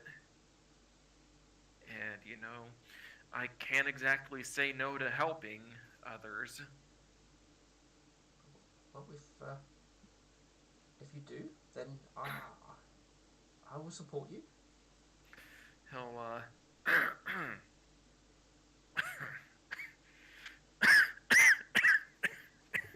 he'll he'll give a bit of a blush at that and say, "We would be more than happy to, Lishtata." She is overjoyed and will come over and ask between the two of you who would be receiving this gift. Yeah, out of character, I want to be like, okay, Burn, be very careful with this. Yeah. Do not accidentally say yourself. I mean, you can. He'll. Yeah, another part of me thought it was hilarious, so I tried to keep shut. Yeah. Oh no, part of that would be pretty fucking hilarious. He'll he'll give a shy smile once more to Wishful. Would you like to do the honors? Well, from a scientific point of view, I'm kind of curious. Oh no. Yeah. Don't be wishful. I'm just like, wait. For a moment there, my brain was like, wait, what? But it's like, yeah, no, it's wishful would be more than happy to. I mean, Wishful would, but she's also very curious about how it might work the other way around. Yeah, I was thinking, like, when she said, I was very curious. I was like, oh. Yeah, well, let's see. I'm gonna roll a D2. Well, luckily. Oh, fuck, he has to do it. Oh, God. Damn it. I mean, to be fair, Byrne does like helping. He'll, It's cool. Go with it. Oh, God. I think my lungs are going like, no, you're laughing right now. You're also gonna choke. He'll raise his hoof very, very slowly and shyly. He'll go, I'll do it. She beams very happily and will bounce over to you and basically will rub your belly until it glows bright pink for a few seconds, and she jumps back and goes, "Congratulations!" Oh God. Dustin, what have I Congratulations, done? Yeah, Alexandrite's probably like being like a part of the church. Probably he's been like present for like births and such. And he's like, yeah, you're braver than me at this moment. He's like, Metsu is like lightly. It's like lightly banging her head on a chair in front of her. I mean, yeah. To be fair, Burns. Well, let me see. What is his intelligence? It has to be more than a 1. Well, yeah, it would have More it than would have 0. if it was more than 1. If it wasn't Yeah. more than 1. I mean, I would It say was 8, wasn't like 10 is average. So Yeah, he has a +2. He's not gonna be. He's not being dumb, but he's not being like. It obviously didn't click, but he just sort of like looks at Leshtada and he goes, "It's an honor." in the back of his mind, he's like, "What did I just do? What did I just do?" internal screaming. The question is which side the trip is going to come out of. I don't We're think. going to find out. We're gonna find out in about a few months from now. We're down like 8 or 9 months. It's gonna be well documented, I'm sure. Probably. With that, she will also then head over to Duck and she will give Duck a big tight hug and will go. One of the only one of my lost children I know where they are. You will have the biggest gift I can give you. I will ensure that you can have as big a family that you could ever possibly could have hoped.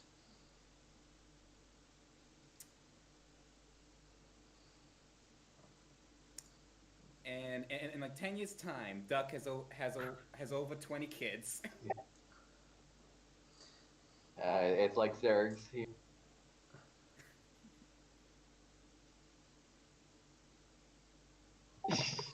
I like that. It's true though. It's so true.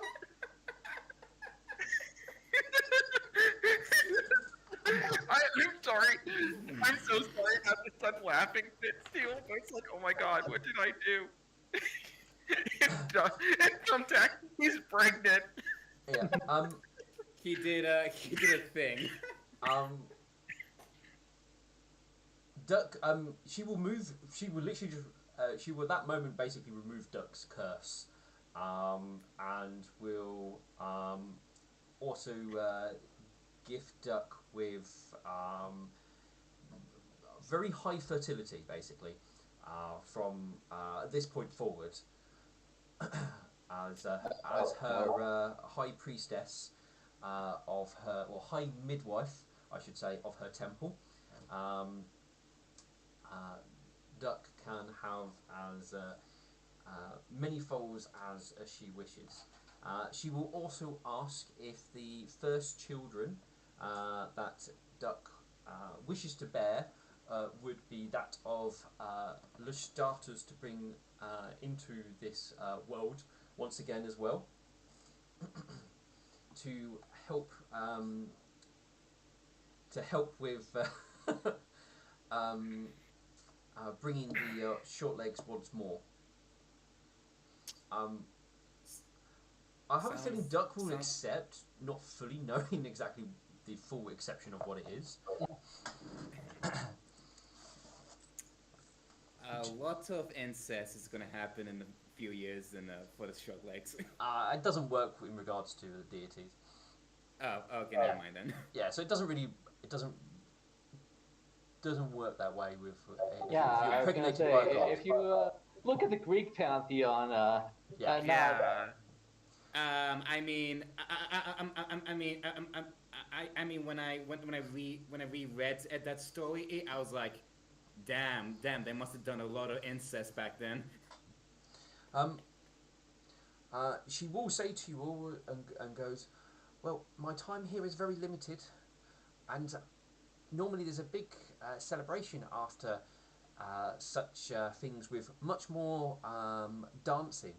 Uh, perhaps we can do that in the little time I have left. Yeah. We have a reception all set up at Opal's Tavern. Let the group orgy begin. Oh, Oh boy. oh no. I was gonna say, like, yeah, dancing, that's what it means, so. Yeah. Yeah, I mean. Yeah. Man. So, I mean, with that, Leshtata will follow you to the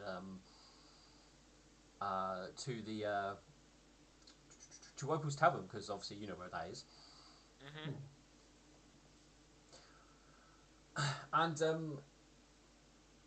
And Vil will bear witness to something what's not happened in quite a while. A deity, we walk in its streets. Yeah. When obviously the whole group and everything will come along, and I have a feeling Opal's Tavern is probably going to be a lot more. Yeah, she basically would do that to anybody who wants a duckling.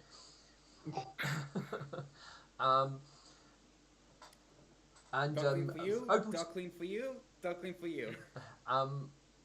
Opal's Tavern will get very popular, but obviously the temple guards will help facilitate this, and only allow in those who are allowed into the ceremony.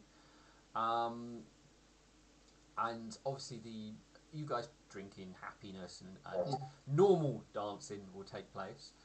Okay. But Leshtata will come up to each of you who maybe she's not spoken to yet, and she will ask each of you individually, unless you've already received this or other blessings, or already have a child. If you personally wish to partake and help her, and well, help raise raise one of her children in as their parent.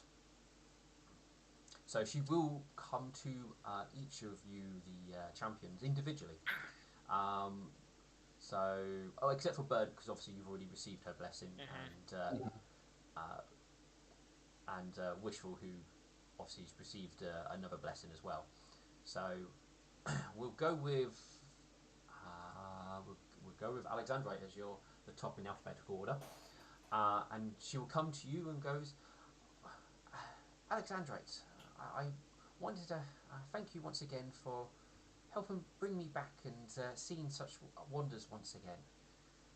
I wish there was more I could give you, but I mean the only thing I could gift you the greatest gift I could give you would be of a foal of your own, which could grow up alongside yours and Lightning's, if you would wish it.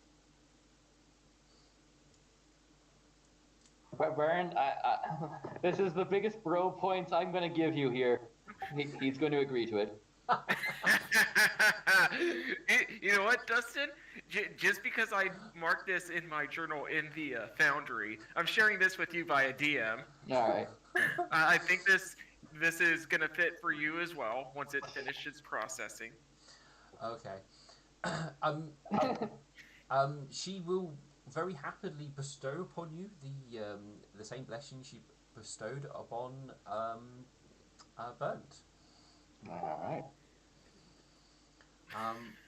The next one she will happily go to and see would be Milk Thistle,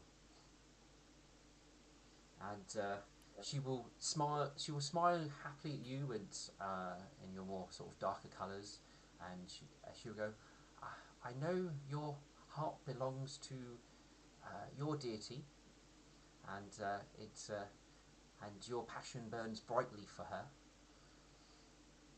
But I do wish, I would hope that you would consider helping this deity if you would want to have such a gift like your other companions.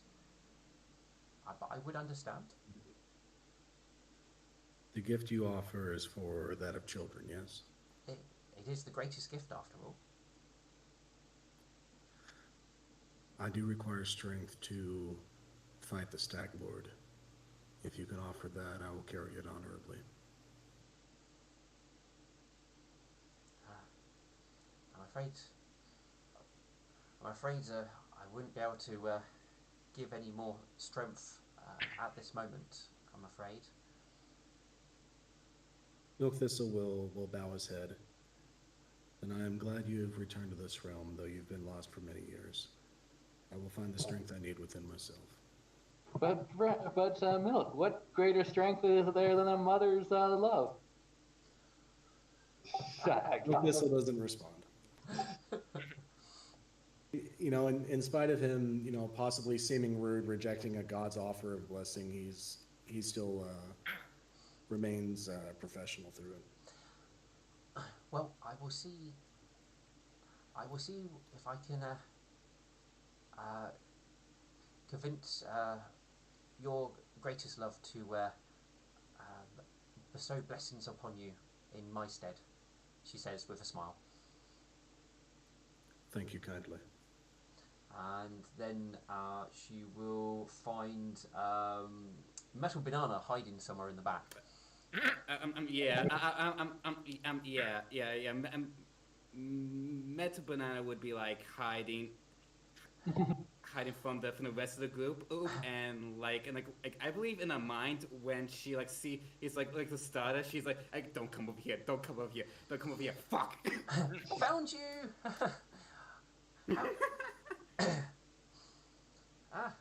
Been trying to look everywhere.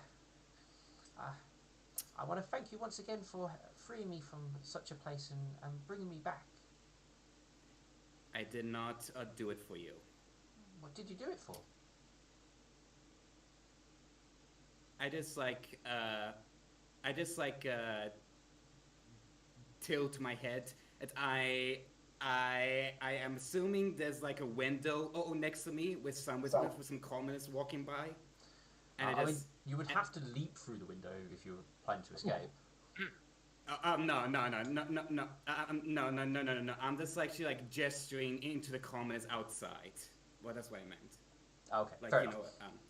She goes, you for outside? You did it for outside? A window. Why did Up the clouds. Ooh. You have to remember, her height is lower down, so she can't actually see the commoners out the window. Is a commoners in the party? Yes. Then I will tilt to the commoners. Is at the party. You did it for the people? For everybody? For commoners, specifically. Well, doing it so everybody can be blessed in with family and love and foals. That is of a noble cause to do it for such a thing, for others to enjoy such blessings. Well, it was either you or color, and I hate color, so.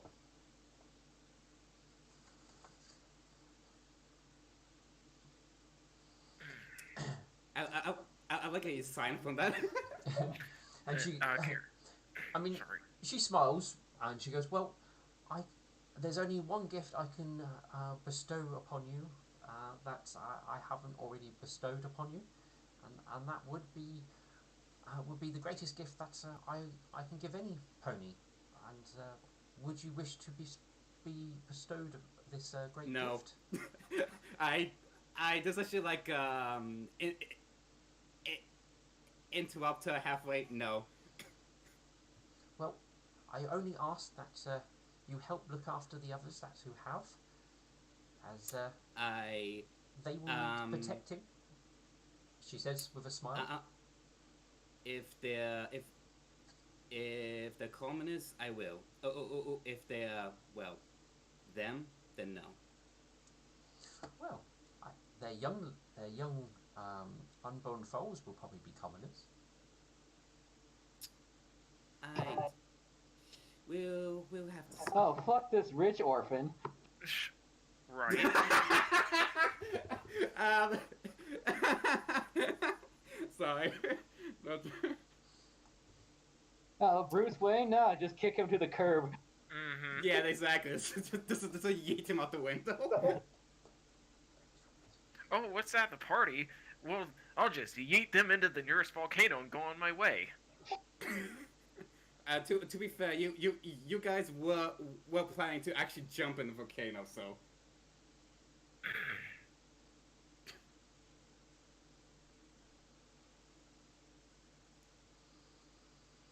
Petty. Yep.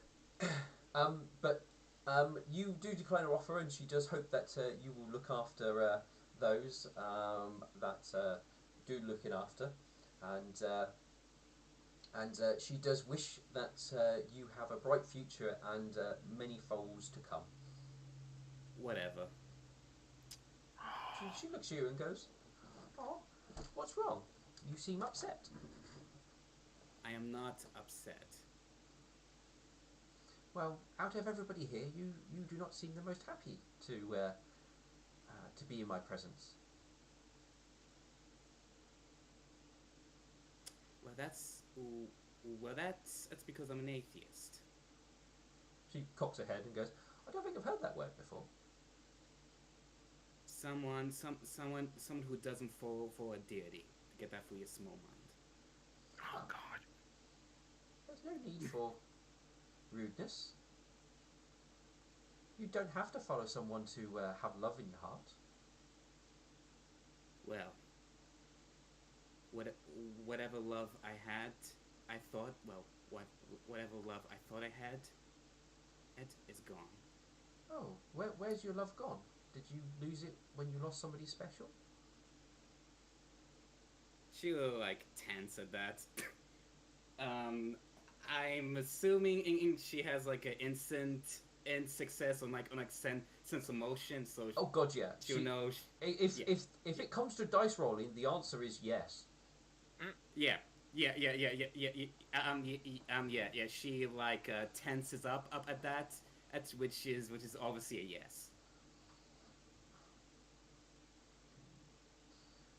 If you wish, often speaking about those that you have lost that have been close to you helps heal those wounds. I mean, I can soothe them for you magically, but that's always only temporary. When I've done it, it might help for a short time, but you do have to face your heartbreak. It will be worse at first, but it will improve over time. What she like said again? You're too quiet. Sorry. Oh, sorry. She goes, I can help soothe the pain for a short time, but it always returns. You must face the heartbreak, and even though it is worse to start with, it does allow you to heal and begin to love once again.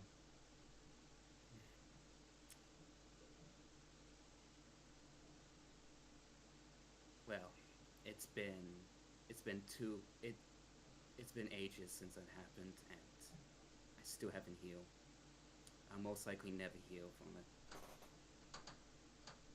Then let me give you this. As she reaches out a hoof to boop you.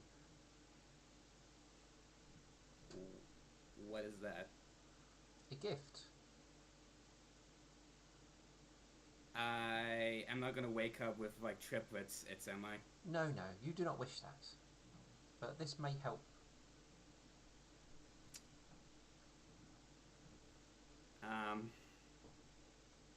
Well, I'm in her mind. She's like, fuck it, fuck. What else? What else I have to lose? And she just lets her do it. She boops you, and for the next hour, um, you are lost in a the happiest memory you have with that person, and basically spend the next hour in that moment. Oh fuck. um. Is actually what happens in a memory like also her reaction happens in outside the memory. No, you're kind of in a. You could be led and stuff like that. So she probably would lead you to somewhere to sit down while you experience the memory, basically.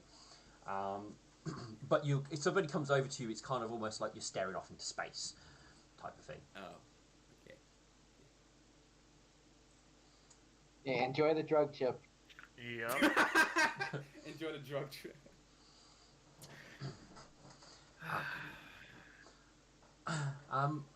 But with that, after Lestratus gets to see you all, she will obviously go round and see a number of other people who wish to maybe be blessed or have ensure that they can have foals or if they were having difficulties, she might obviously help them with that. And after the hour she appeared, um, she does wish everybody one final farewell before she vanishes in a sort of a basically a puff of pink smoke that goes into the shape of a heart before it dissipates. Yeah. All right. So, And you're left to continue your wedding party. right. So, Bernd is gonna go to Swift Victory, and he's gonna ask him to join him outside, just in, like, I assume there's a back patio or something. Yeah, there'll be somewhere outside that you could possibly stand in. Um, I mean, it might not be like super private, but there'll be somewhere. Yeah. I mean, that's fine. He's gonna take him to the back patio and pull up two chairs for the both of them and sit down in one. So you had something that you wanted to tell me? Mm, no, there's nothing He that you needed to worry about. At least not today, anyway. But enjoy today. This is your day. yeah. He he sort of looks off to the side street for a moment before he looks back. The he's trying to find the right way to word this. He goes, with the way things are going, we do need to get this out of the way, so that there will be no secrets left unsaid. So we could clear any any air that we may need to. Was there a secret you wish to say yourself? Well, not me exactly, but the Sun Queen did come to me and just out of character. He's not gonna say what actually happened, Yeah, even fine. though Swift Victory's in the know. The Sun Queen came to me in a vision or a dream, one of the two, and told me that you had something that I needed to learn about. Gives you look. And Did she this, yes, it was back before we traversed that mountain. After, you mean? Yes, after. Sorry. I see. Well, look. How about once you've enjoyed today and and you've enjoyed celebrating with your new wife, we can discuss this. I don't think right now would be the best time. Right. He'll give him a soft nod, and then he'll blink him at me and say, "There's a meeting in the morning. Do you wish to go? Only thing is, if you go, there's no turning back. Um, We'll be locked in. I'm not sure what this meeting is. It's to deal with our. It has something to do with our current mission, so to speak." Well, if you need me to join you, I will. But this sounds like it might be more your quest at the moment. But if you request my company, of course, I will come. He he sort of looks out at the street again and he says, I'll think on it and I'll get back to you before the night is done. Um, you you have a life that you need to get back to, and you training me has taken up more than enough time, and more than enough time for your own life. He sort of blinks a bit and he looks contemplative. That's not to say that it wasn't fun, because it was, even the rough moments. But I have enjoyed the time we have had, and the time I've spent training you greatly, and I wouldn't change that for the world.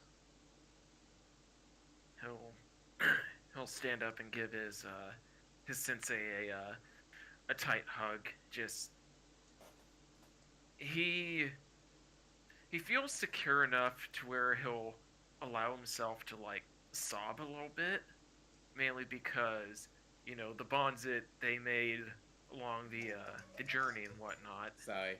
No, it's fine. But yeah, no, the bonds having been formed and built up, and to where it might be the one of the few last times that he ever sees his sensei again. No, that's fine. He will hold you tightly back, and squeeze you tightly. Um, holding the hug for longer than what you would normally before finally breaking the hug and allowing the two of you to return back to the wedding celebrations. Yeah, Bird will shake the, well, he'll try to shake the red out of his eyes, but we all know that's not how it works, so he's gonna go into the bathroom for a moment just to splash some water in his eyes to clear that up. Oh no, he's already getting morning sickness. No. And he'll return back to the party, just enjoying it, spending time with Wishful and everyone else. Yeah, I mean the wedding celebrations will go on probably late into the night because it's a wedding, and they tend to. Yeah. When Lestarter does disappear, the crowd outside do sort of more dissipate, as most people kind of would have come to see Lestarter more than anything. Obviously, after an hour, Metal Banana will wake up from their dreamlike state, or wake up from their memory.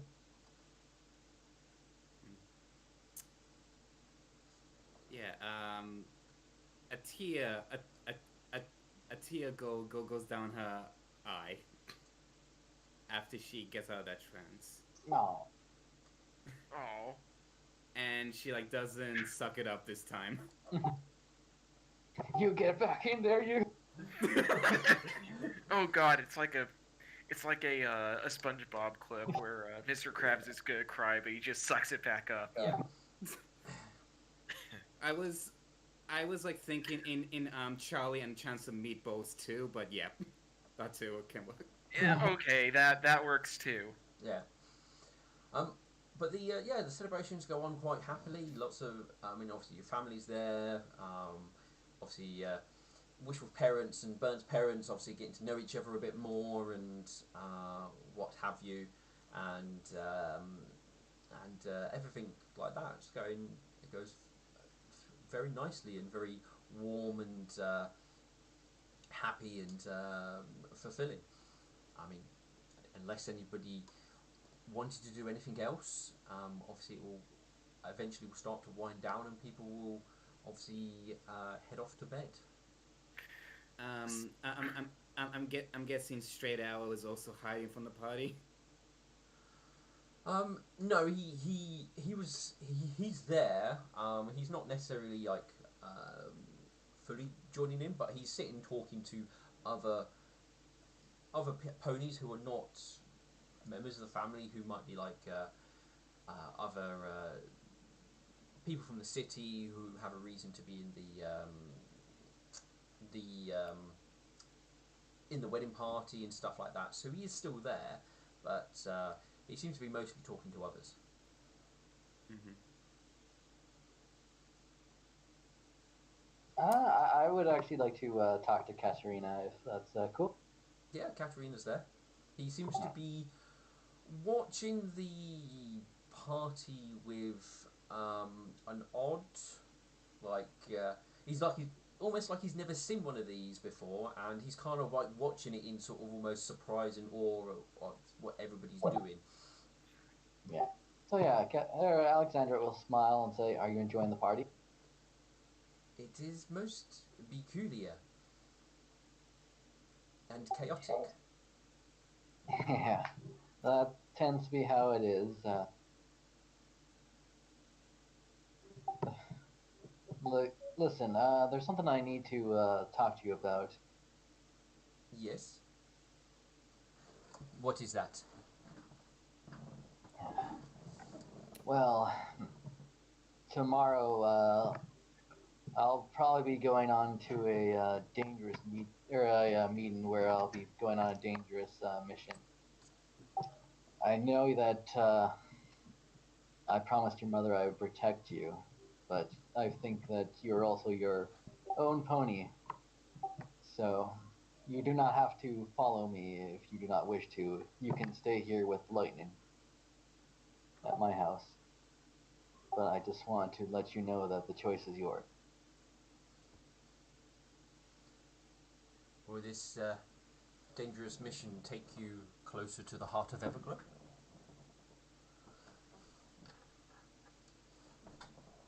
Uh, Technically, but it'll also likely bring us closer, or put you in danger with the Stag Lord. I would not be any danger near him. I will come along if it's closer to the heart of Everglow.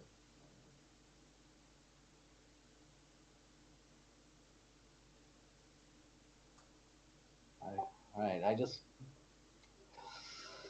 want you to know that the choice is yours and not your mother's.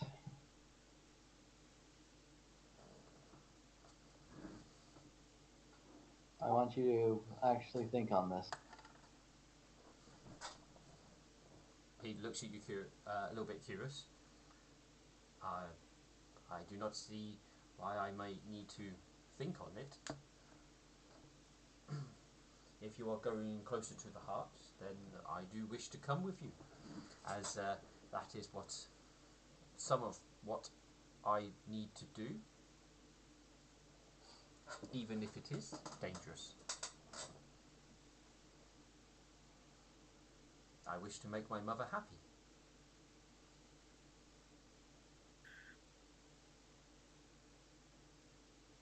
Well, if I cannot persuade you otherwise, then very well. There'll be a meeting tomorrow that I can bring you to. It's top secret, so I see.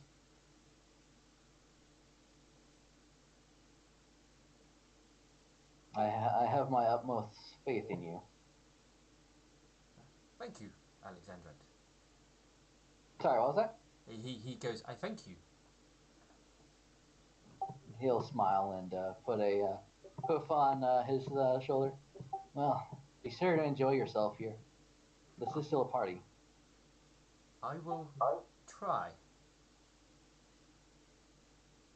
Did you have a chat with Lestada while she was here? I did not, though she did not approach me. Though she did seem to approach everybody else. Yeah, it's a shame. Perhaps there'll be another chance to meet her. Maybe.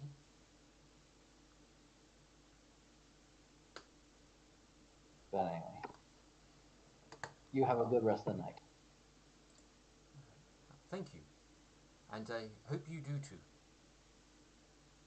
Yeah, he'll smile at that because I think that's kind of the most human, or like not human, but you know what I mean. Like he's seen Katerina. Genuine, you mean? Yeah, the most like actual like being a person. And yeah, he'll go enjoy the festivities.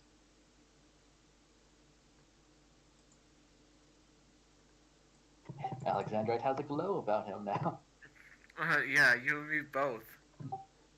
I also make the joke because we're also how divine beings basically. So we have Yeah, glowing. yeah, pretty much. Mm. Quick question: is Steel Prism at the party? Yeah, he said he would accompany. All right. Oh man, what? I. Hey, Dusty. You know how a while back I said that idea about how we might be able to purify the heart? Mm-hmm. I. Do you really think we should try it now, or should we try it like later on when after that meeting? Up to you, man. Uh, I. Uh, I'm only asking you because it's like you have the better idea as to when the right moments are. True, but like with the heart of Everglow, I have no idea. What the best course of action Yeah. is. So So, all right. In this case, we can throw it at the wall and see if it fits yeah. together. Draw it. So, Bird is gonna approach Steel Prism, and he's gonna very very not kindly, very pleasantly, say, "So, Steel, are you enjoying the party?" It has been some time since I've seen a wedding such as, well, perhaps I've never seen a wedding such as this. It was full of surprises. Yeah, that I could agree with you on that. He says as he sort of glances down at himself and then back to Steel. May I speak with you out on the patio for a moment? Shouldn't take too much of your time. Certainly, if you need some fresh air. Yeah, that would be very helpful. He'll lead Steel out to the back patio, making sure the door is shut. I hope there's not a crowd in the side street. Not anymore. Now that Lestata's left and stuff, it has dissipated. All right, he's gonna just like with his four hooves, he's gonna go on the hardwood. There's a bit of nervousness to his expression, but it's not as bad as it was at the actual wedding. And he's gonna go and say, "I have something that I want to try and see if it works on the." He's gonna make sure the walls are soundproof as well, just from the outside, on the item around your neck. I'm not gonna touch it, but I want to see if my hunch is correct. What? You want to do that now? I mean, would you rather wait until after the meeting tomorrow? I'd rather try it somewhere a lot less public. Fair. I guess we could wait until after the meeting tomorrow and head into like one of the back rooms. And Uh, what is it you want to try? I I recently had this hunch where we're thinking a little too far on how to purify the heart of Everglow, and he sort of motions to the necklace, and No, he's my not wearing thought. a necklace. Hmm, It's oh, just a gem which he has in a bag, basically.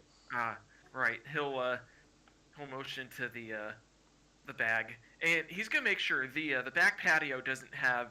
It probably has a window. The back Uh, patio is outside, so there's like right. a fence around, which is a short wall which people can see over, and there are windows what can look into the building. All right. Yeah. No, I'm just trying to, think is all. So my hunch and my theory is that what if myself and the others give up the gifts that the gods have given us, and we try to give it to the heart itself. Do you even know how to give up your gifts? No, but this is a shot, but it could work, it could not work. Either way, it's a shot in the dark that I'm gonna try to figure out.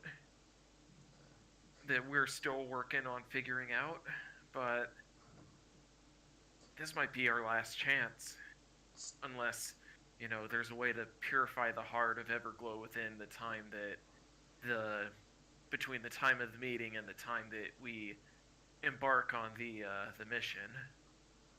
Still looks at you a little bit skeptical. No, not. Skeptically. Yeah. And goes, well, as long as you don't try and touch it, I don't see any harm in you attempting whatever you're going to try and to attempt. I don't plan on touching it. If we can purify this thing, then it would be able to give another god back to us. It was taken from its original worshippers. Either way, I suppose I've taken up more than enough of your time, and I apologize for that. He'll give a very kind smile to him before he opens the door. I take it I'll see you at the meeting tomorrow. Well, if I'm allowed to attend, I will too. Right. Well. Anyways, I suppose we should be getting back. You head back in. I'm gonna spend a few more minutes outside. I'll be in again shortly.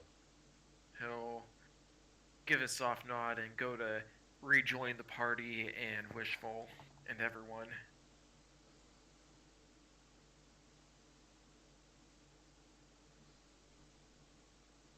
Any more craziness wishing to be happened during the after party? Um, Uh, I, oh, yeah, I think like Meadow will like talk with some of the communists that is still in the dancing party. Yeah. But as soon as they talk about a heroism or her how much does her clothes cost, she will immediately break the conversation. Most of them probably will want to talk to you about you know, um, your own godliness, because after obviously seeing Lestarta's glow, I mean, yours isn't as strong, but it's similar, and you know, are you, some aspects of like blessings, and some of them want to know a bit about you, you know, who is Metal Banana. Who is Metal Um, Banana? she will she'll answer the question who is Metal Banana. The rest of the questions about her glow she will just ignore. Fair enough. Yeah. Who is Metal Banana? Well, I could say everything, but at the same time, it's not safe for work. Yeah. She does like mostly talks about her. She just mostly talks about that she's a knight.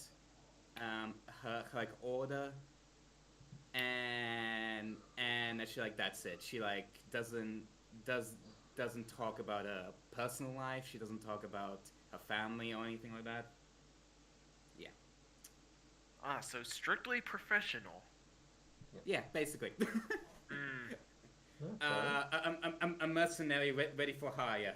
This only difference is this mercenary works for free if you're a commoner. All right. I think Milkfish was going to say something. Was I wrong?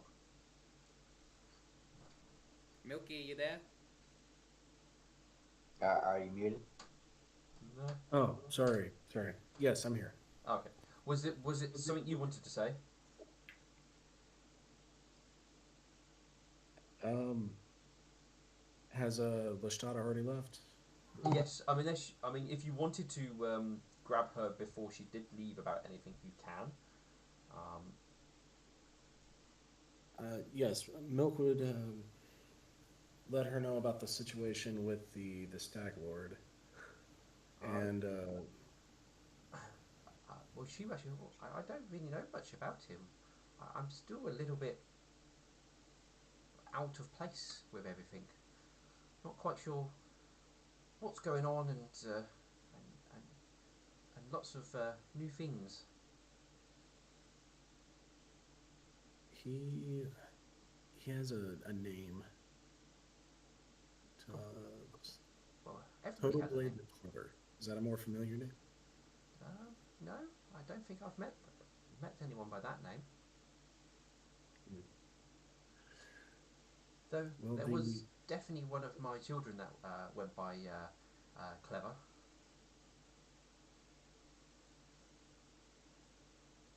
well he's lost his heart, and it's turned him into a rampaging god, and he's attacking us right now. Would Oh, how sad. We're trying to find a way to purify the heart, but we've not come up with anything concrete, and we're quickly running out of time. Well, We know that if he's got a broken heart, then normally find out why their heart was broken in the first place. Once you know their pain and why it hurts, then you can, well, start trying to heal it. Because sometimes things can't be healed by magic. You have to sit down and make two people talk together to work it out. Though probably talking might not be the answer here, so maybe it would be magic, but perhaps you need to find out what caused it to break. so out of character. I know the old ruminants were messing with I I forget that other god's name. The one that they tried to turn into a fuel source. They basically Apex. practiced on him. Hint of winter? No, Apex. Yeah, Oh, Thank you. right. So the old ruminants, before they fell, they had these machines where they were experimenting with um, a being that was destroyed and turned into Apep. I think they were practicing on him to try to turn um, Clever's heart into a fuel source. They're long gone, and the only thing that we can gather presently is that Elder Grey Longhorn was the current leader, but this was a long time ago.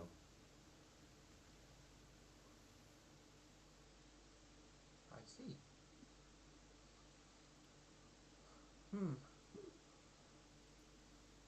I speculate that since. Sorry, my brain's going stupid. It's fine. It's right. That's my brain every day. I've been speculating that since Total Glade the Clever um, has a holy symbol with a smithing hammer and a forge, that it's possible to reforge his heart.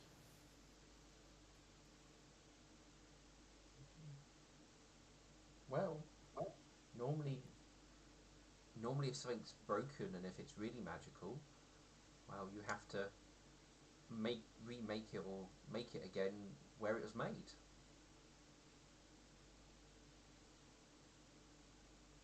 Where would a god's heart be made? Uh, well, I. She goes. I don't think they're made. They're always there. She says, as she obviously clearly ponders a very philosophical question in her own mind.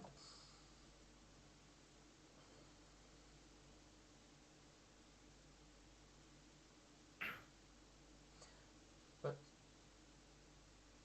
it sounds like the ruminants did something, so perhaps they're the ones who did the making. So whatever they made it, that's where it might need to be remade. She says, a little unsure.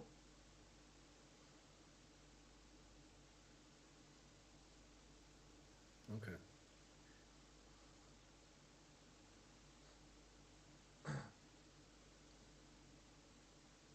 She gives you a smile and goes, "You certainly would make a wonderful teacher. Perhaps you should look at teaching young ones in the future."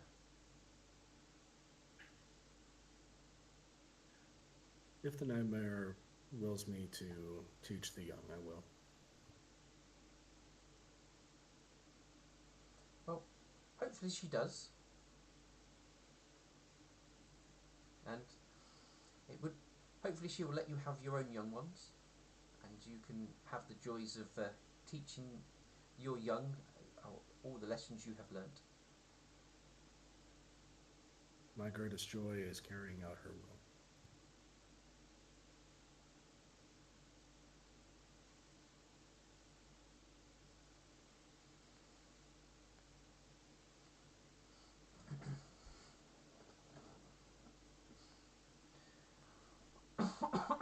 Well, she would simply just sort of smile happily back at you.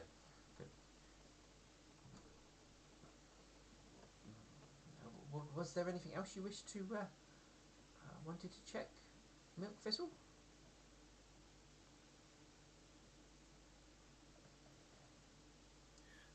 Do you know?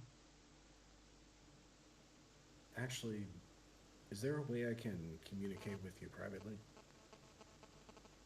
If you have to go, I can ask this question later. She turned around. In that moment, you hear a voice in your head going, "Yes." So Milkvista will respond back. Oh, very good, thank you. So these are his thoughts that he's speaking. Yeah. She will do the same. Do you know why the priest of Kara tried to hide you for so long? Are you a rival of Kara's? Did she try and hide? Did they try and hide me? I don't know anything about that. Yeah, we had to deal with 3 assassins to try to find you and bring you back here. They went through great lengths to make sure that you were not rediscovered. And apparently genocide was committed against the Shortlegs in a village to the north of here. Duck is from there, and she was the only one that survived that we know of. Oh, it was terrible. It was during one of our festivals, and those horrible gymnols came along and ruined our festival as they snapped up and took away and hurt my children. Do you And know if your children are still alive? um, there were there was some that whispered whispered my name to start with, but they weren't allowed to worship, and the voices grew quieter and quieter until I just couldn't hear any voices anymore. And then for such a long time, there was just nothing. So there were some. I, I don't know where they are now. All I do know is that the Gemnols took them.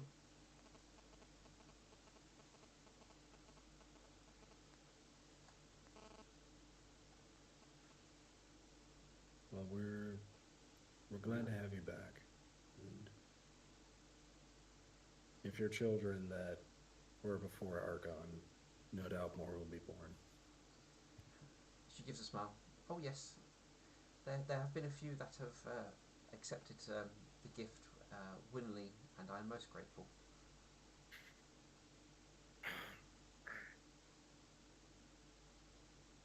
I think that's all I've got.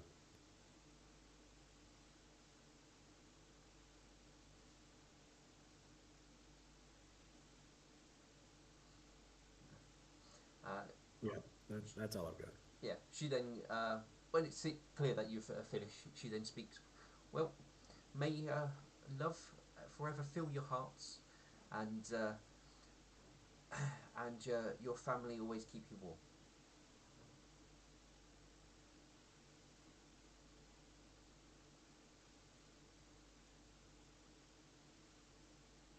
As she will then obviously go off to see other people.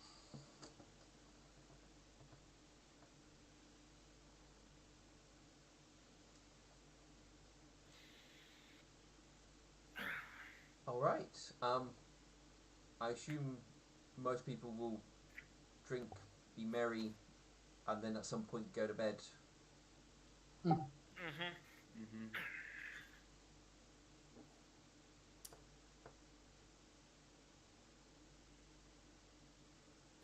No, Don't drink too much, Burned. You're pregnant. Yeah, Oh so yeah, are you, Alexandrite. oh yeah, I forgot about that. It's like, yeah, you're one to talk. I guess our I sparring couldn't let matches. you suffer alone. Yeah, yeah. Wow, bros until the end, huh?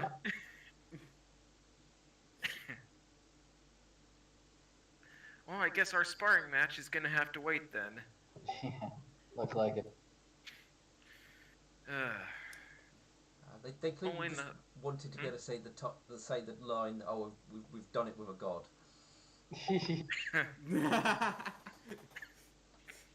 Mm. Well, I mean, to be fair, these are two gentle stallions who enjoy sparring, and Burns more than willing to wait until dun dun happens. To quote Gabriel Iglesias, dun dun.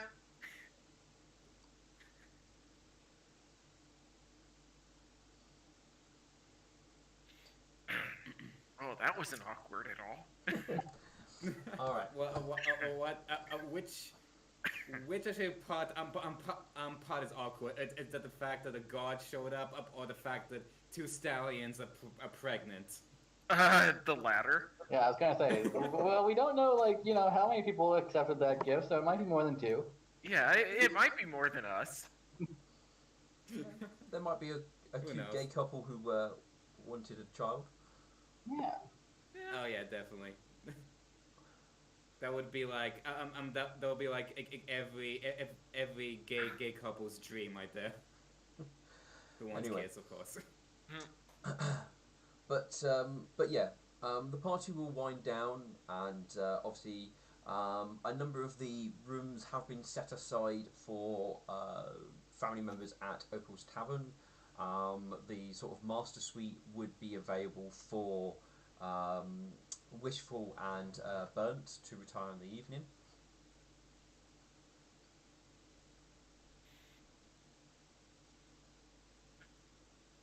my god, Thumbtack.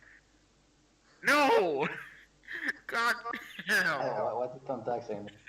I don't know what gay means, but I hope you do good at it. Dang it!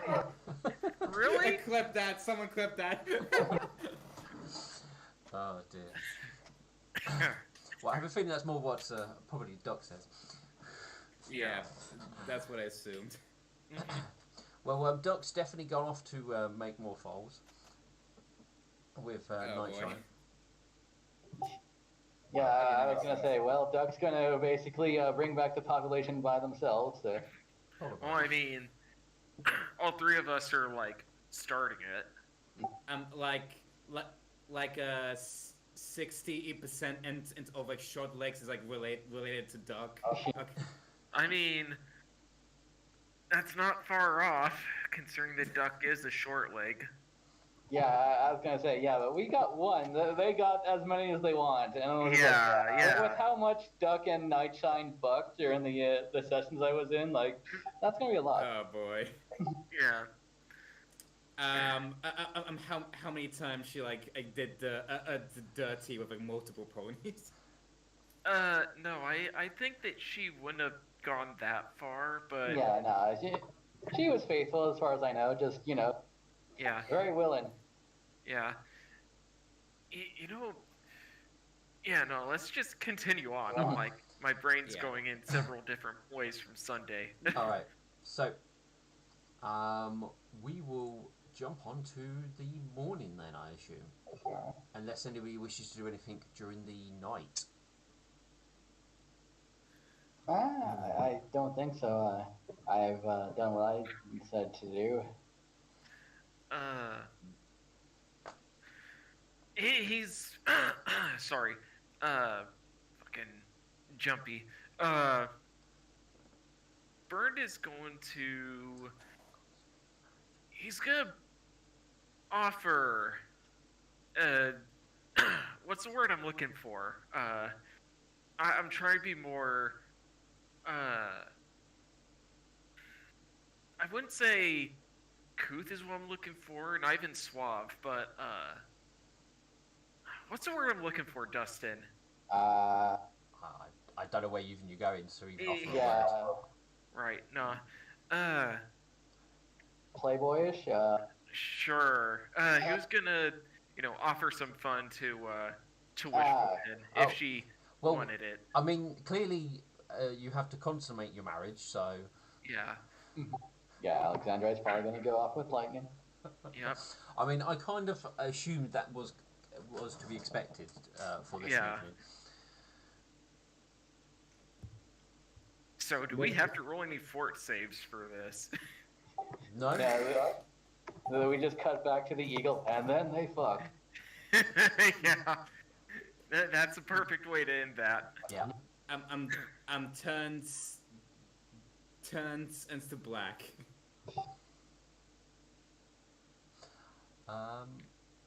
Milk Crystal, did you want to do anything with Midnight Vision? Yes, he needs to let Midnight Vision know about the mission and the meeting that's taking place in the morning, the ship being confiscated, letting him know about the messages that were sent and the responses. And he would also request the paperwork that he had turned over to the Nightmare Temple and see if their scholars had found anything in regards to, he'll be speaking to him privately at this point, if they had found anything in regards to the Heart of Everglow and how we could possibly purify it. He has learned of obviously the commandeering of your vessel. He says the only thing he can add to it is there seems to have been recently a lot of activity going on with the Blaze Temple, and the head Blaze Priest seems to have been quite busy today. He's uncertain if that has any connection with what's going on, but there is activity. Obviously, you likely will learn more tomorrow in any meetings. He will have to check with those reviewing the information, but there was a lot that was brought back, and translation is going slowly, so he'll have to obviously check with the people who are going through that the ruminant research that you brought back to see if there is anything. Good to go. Then, if nothing else is going on, Lucas will work in the Nightmares Temple. Yeah, that's fine.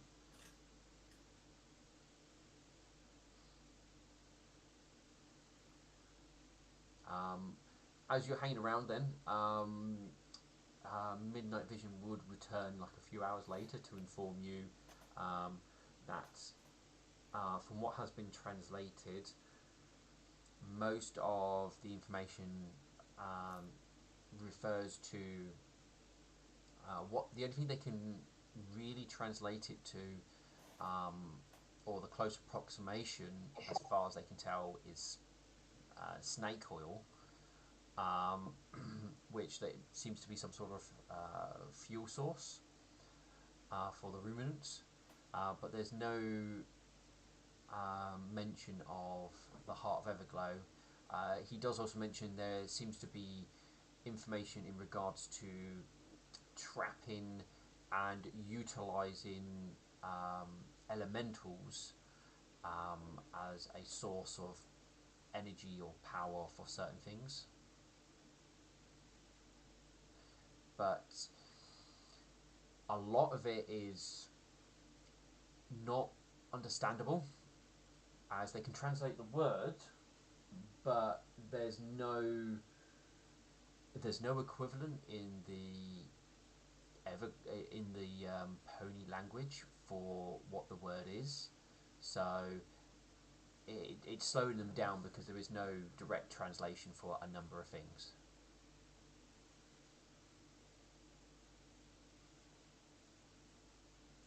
Have they been translating directly from Ruminant, or have they been casting Comprehend Languages and transcribing? The combination of the two. The issue with Comprehend Languages is obviously if there's no equivalent word in your own language,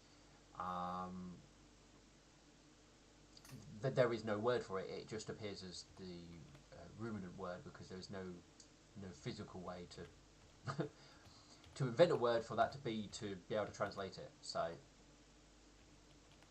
and the ruminant seems to have a lot of that when they go into their more complex aspects.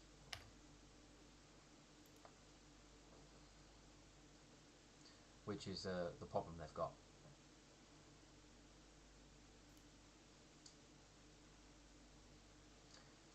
It's a bit like, basically what I'm getting at, say for example, if the word radiation came up, well, before we knew radiation, that word never existed. Somebody had to invent that word for it to become a word type of thing, and that's where they're at, is that word doesn't exist in the Everglow language. Spicy air. Yeah. Quick out character. Man, I could make a ruminant who's a legit snake oil salesman.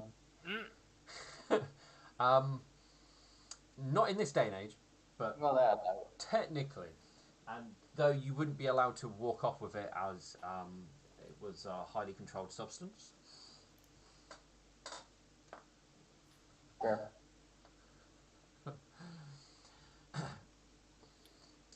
Was there anything in the documentation regarding the leader of the ruminants, Elder Grey Longhorn? They do say that his name has cropped up a few times, but nothing substantial that they can really go by, other than obviously documents referring to him, or orders have come from that individual, or decrees is probably more the better word, but nothing Nothing substantial, really.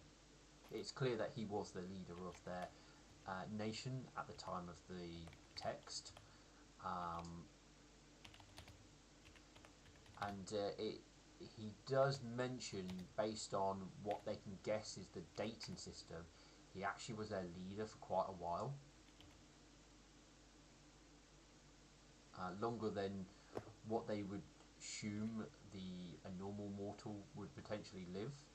Uh, Kind of similar to with Queen Iliana, how she outlived most most ponies. It's quite possible that was the same for their leader. That's likely tied to the Heart of Everglow that he would have been in possession of. Because the Heart of Everglow was originally a symbol of the leader of the Ruminants. Whoever possessed it was recognized as such. The goggles that we have that analyze things, it's not allowing us to gain access to deeper knowledge of the Heart of Everglow itself without this elder's verbal authorization. And since he is most likely dead, we're not sure how to get past that.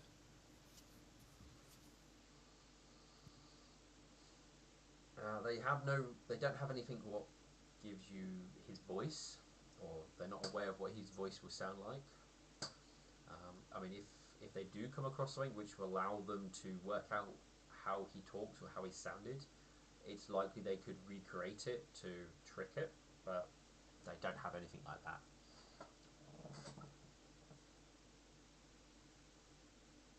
And with our airship being taken, it's difficult for us to travel around to search for this. All he can say about that is obviously the map will get you to a destination in question fairly quickly, but obviously getting back from wherever you go may be more difficult.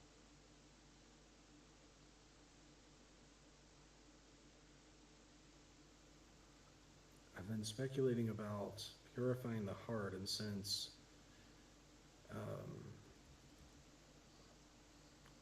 Total Glade the Clever, the Stag Lord, had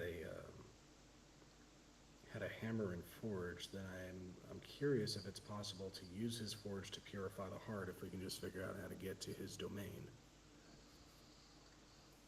Well, you would need to know where his domain is, and then you would need something attuned to his domain to then attune a tuning fork to be able to actually get to it by plane shift. So, well, you would need a piece of it. I mean, it's possible the Heart of Everglow may be a piece of it, but well, it will need to be tested with a tuning fork to see if it is attuned anywhere. Because each different plane has its own pitch, and once you have the pitch, then you can, well, plane shift. That is actually brilliant. Do we have a tuning fork?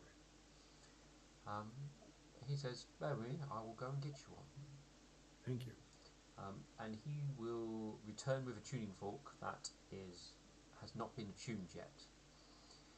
He tells you what you must do is strike the tuning fork against the object you wish to attune it to, and it will begin to resonate.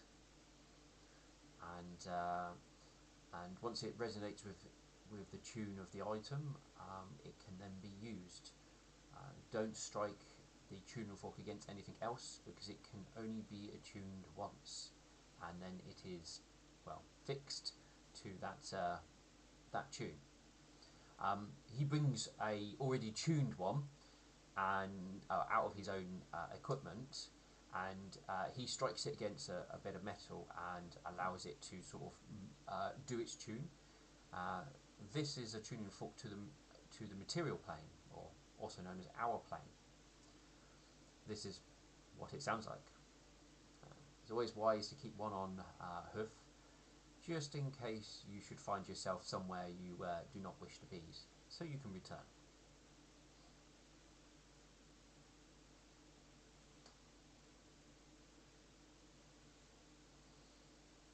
And obviously, once you've heard the sound of the material plane, he stops it and then puts it back in his pocket.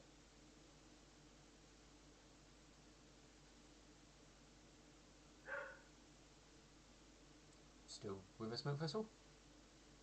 Yeah, I am terribly sorry. I was muted. Like our cadence and the way we were speaking, I would speak and you would respond right afterwards. I didn't realize. That's But fine. Milk Thistle was saying, "Yes, a tuning fork. That is brilliant. Thank you." And so, giving that back to him, Milk Thistle would say, "It's a good thing I have one because when I came back, when I went to the astral plane, I was able to return." Yes, it's wise to have one on you for, at least for your material plane, so you can return home. But he does give you a blank tuning fork so you can test it against the Heart of Everglow. This is the most promising development we've had. Thank you, Alpha. I will offer them my advice when it is needed. Do you What? seek any more guidance for tonight? Not for tonight. Speaking of tonight, what time is it in game? Well, probably for you, probably about 3 a.m. I would say. Does Still Prism sleep? I can't remember if he does. Um, you have seen him up at night and stuff like that. A lot of the time, though. Recently, when he seems to have had more nights, he hasn't been there. Um, but given that he, obviously, most of his nights are currently on campaign, uh, he's likely to be standing there. But you'll have to go and check. Milk Thistle goes and checks. He is there. Good morning, Steel. Morning. I know it is quite early, but there have been some developments on how we might possibly be able to purify the Heart of Everglow. What is that? Plane shifting. I've been given a neutral tuning fork.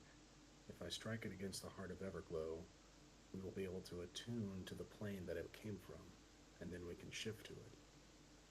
I believe in that plane is a forge, that if we can use it, we may be able to repurify the heart. But we will need to travel there. I see. You sure it will hurt? It will work against the Heart of Everglow. It has been on the material plane for a while now. That's true. If it matches the tone, I'll recognize it. Well, if you give me the fork, I will strike it as. I mean, you might be okay just hitting it, but let's not risk any further injury to anyone through the touching of this heart. Milk Thistle will give over the neutral tuning fork, and he will watch very carefully to make sure the fork hits the heart and not accidentally hitting something else. Yeah. I mean, still have a look around, but I mean, it's quite late at night, so movement is very limited. So he will pull out the heart and will hold it within his magic, and obviously using still his magical grip, he will basically float the two objects and in the air, and will then strike the tuning fork against the heart of Everglow. Um, um, and then it will start to resonate. Um, it does seem to take longer for it to basically attune correctly, but after a few moments, it does resonate at a similar tone. Well, it does resonate at the same tone as the material plane. That is thoroughly disappointing. I mean, Okay. I see where you're going with it. I suppose it did belong to a deity, but if it was created on the material plane, then I suppose the object's origin was the material plane. Because if it was the ruminant who made it, then, well, they made it here, I assume. But it's still the heart of a god. It should be attuned to him in some way. Well, from my understanding of gods or deities, is there, well, technically I suppose they don't have a heart. They are, well, they're formless. They can take the shape of what we wish them to. So they're beyond concepts of hearts and lungs and stuff. This probably is more of essence of him directly rather than a physical heart. I mean, I'm only saying this because, well, it seems very small for a heart of a deity, at least what I would expect the size of one to be.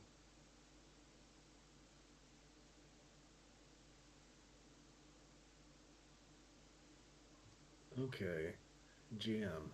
Yes. Since I have Hint of Winter's divine power resonating within me, can I create a direct link to her to cast an augury and ask her directly a question?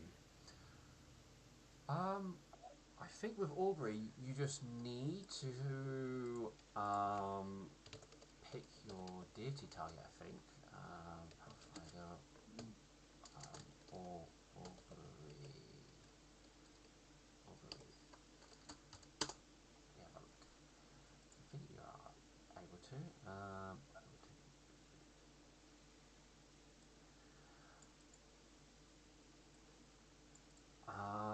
I mean, all Augury does is it's more asking a question if a particular action will bring you good or bad results in your immediate future. So where that information comes from isn't too important compared to the question you ask is probably the more important thing, rather than who you focus on to give you that answer. So I have no issues with you pushing it more towards Hint of Winter rather than the Nightmare as you're doing the spell, but in theory that wouldn't have any effect, or which deity is shouldn't have any major impact, at least as far as you're aware of the spell. Because the truth is, I'm completely lost on what to do. We don't have any solid answers on how to pursue this, and I'm not sure what to pursue at this point. Like, out of character, I don't know which path to take to try to deal with the heart of Everglow, because I want to purify the heart out of character, but with no idea on how to do so, I don't know how to go about doing that. And even if we just wanted to destroy the Stag Lord and remove him forever, we really don't know how to do that either. Yeah, I mean, fair enough. You have come up with some interesting ways of trying to do what you want to do, and I can't fault you for them. But nothing's panned out. Like the tuning fork on the heart of Everglow, I was really hoping that was going to get us somewhere. The only thing that seemed out of place is it took a while to resonate to the material plane. Yes. Normally, if you strike something, it automatically attunes to the plane, correct? Normally, yeah, within a few moments of it going. So there was something what made it take longer. Okay. Something made it take longer. Alright, going back into character. Sheila, when you hold the heart, when you use it, is there some power that goes through you that activates it, or is it just how it always is? I've never used it, so to speak. I've never felt power coming out of it into me that I'm aware of. So, if it's doing anything, I'm not aware of it. I mean, even when people have touched it, I've not felt anything happening when it drains the life out of them.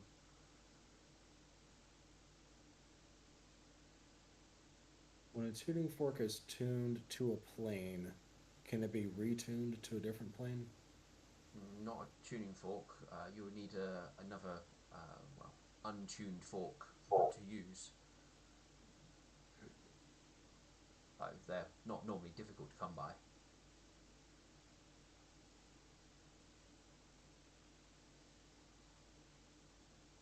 Okay. All right. Total Glade, the Clever, the Stag of Summer. All right. Had his own forge. He's a tinkerer, gifted in metalworking and mechanics. Here's a thought. Well, the Ruminant must have brought him here in the first place, so surely they might have had a way of summoning him, or even had items from his plane to be able uh, to summon him. So perhaps the Ruminant in one of the ruins have something of his that you can use.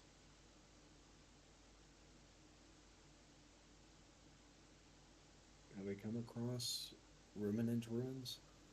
We have. Mm-hmm. Yeah, I mean, where that was the office building. Yeah, where you found all the paperwork and stuff and the goggles, that was a Ruminant ruin.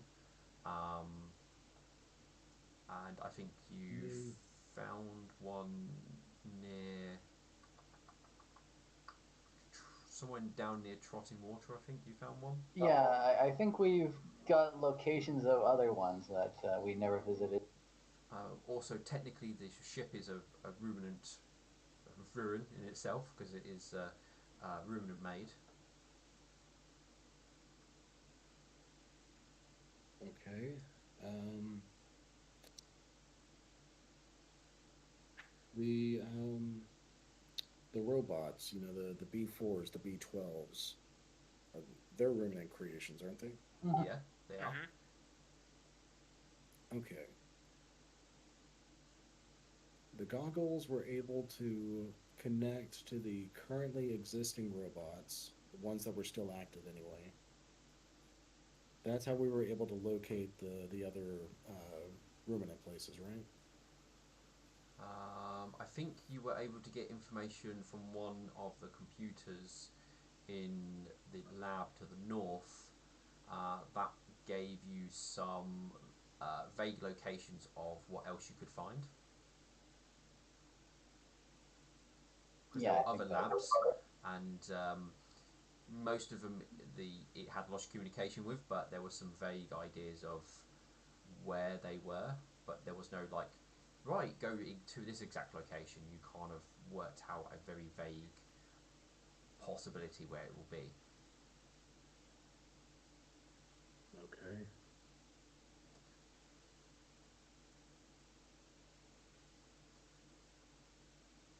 All right, so out of character, since everybody else is probably sleeping and consummating their marriages by now. Yep. If we have an opportunity to find something from Glade the Clever's plane, we can tune a fork and we can plane shift to it. Yep. And if we happen to come to his forge, we might be able to use his forge to purify the heart.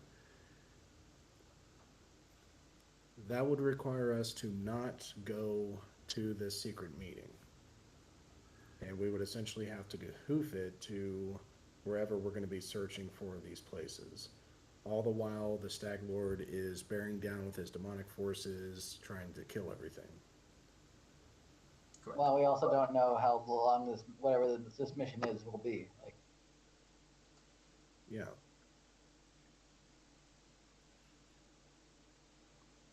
What do y'all think we should do? well, I mean, we were. I think I forgot to mention this, but Alex would probably say, like, after the mission's done, they said that they would give the ship back to us, basically.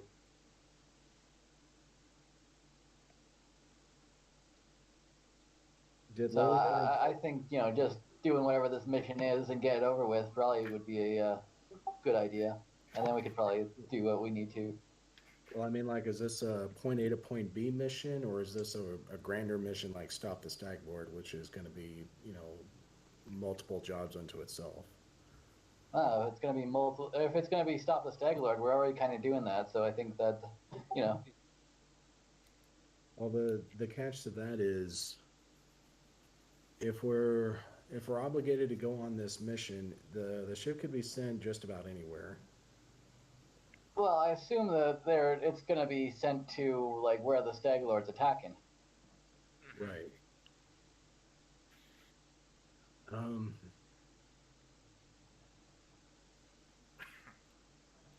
Here's what I can do as Milk Thistle. I can cast Augury and ask the question: uh, should we go on the mission? And then I can get will, woe, both, or nothing. Hopefully I get at least some kind of secure answer. Should we go on the mission? If it's will, then that would implicate the sacred mission would help us in the stopping of the Stag Lord, hopefully to purify the heart. Because I would like to have a peaceful resolution to all of this and restore the god. We've already done it with Lestada. Let's keep the ball rolling. Yeah. If we get low, I can cast Augury again, asking if we should abandon the airship and go in pursuit of the ruminant ruins. But I did want to bring this up out of character because I don't want to control the narrative Yeah. of the campaign. I want to make sure everybody's not just okay with what we're doing, but excited about what we're doing. I mean, I'm good with it. Yeah. I mean, out of character, I'm like, let's do it. But also in character, I'm like, I don't know. Yeah, I mean, Alexandrite's plan is to basically do this mission and hopefully like get the ship back in a relatively quick time. Uh, I think Metu would like agree to like go on a ship, but she won't partake in the plan, Well, and she definitely not show up to the meeting in too. She just show up to the ship and that's it. well, as much as I'd like a peaceful resolution of this as well, because let's be real here, the more gods we bring back, the better. The issue there is we don't know where exactly, at least ruminant ruin wise, which one has what we're looking for. It's a good idea. We could definitely do the augury thing, but we would have to be really selective as to which ruin we go to. Yeah, I was gonna say we could also bring Wishel 10 on this, and that'll give us more augury chances. Yes. Well, with the mythic abilities Milk Thistle has, he's got multiple castings of it a day. So long as he's got the what do you call it? The mythic sources. Yeah. Yeah. You also need to buy 25 gold's worth of incense as well. Do I? Yep. Of course.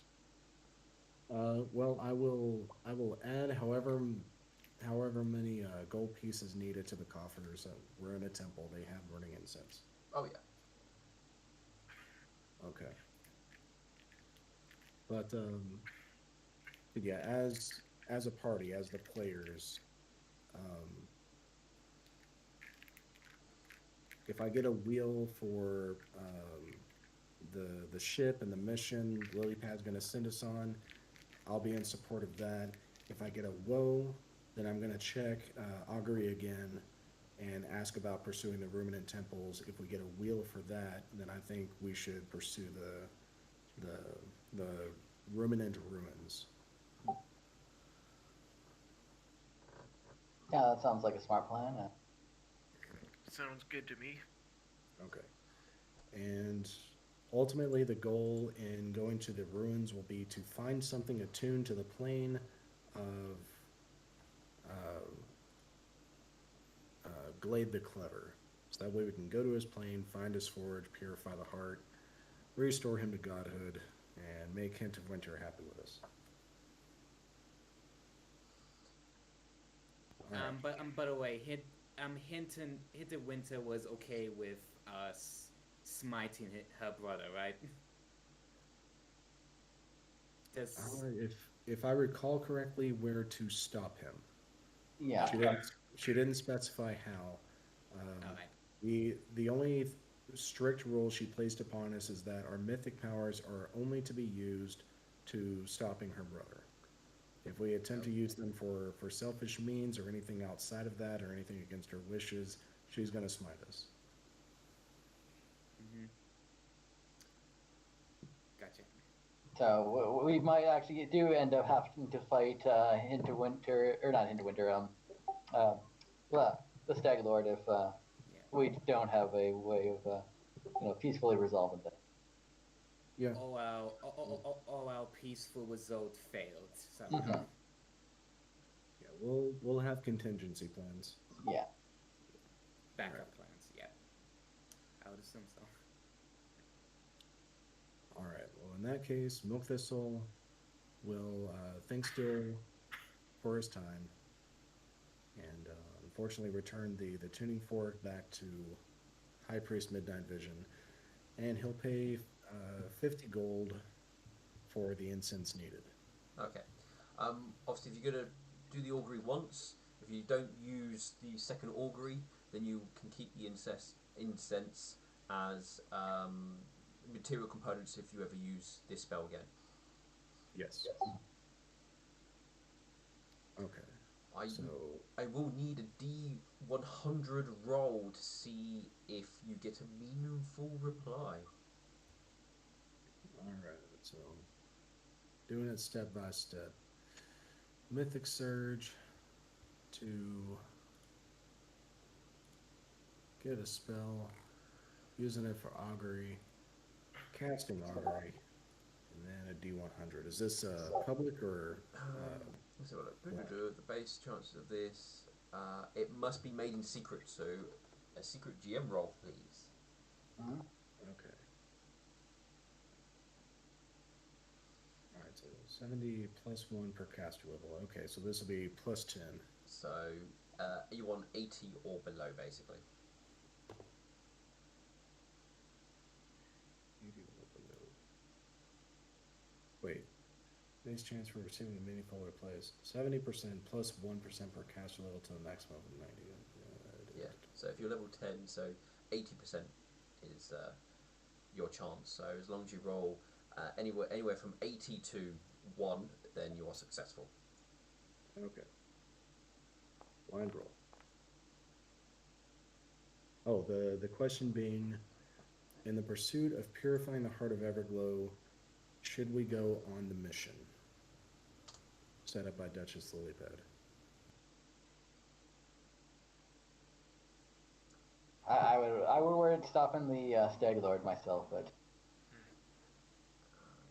yeah. You would get back this.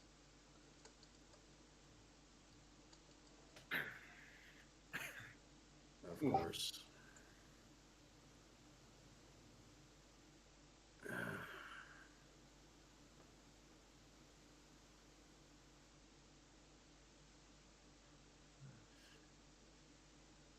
Okay, burning the second set of incense, even though I didn't get a clear answer.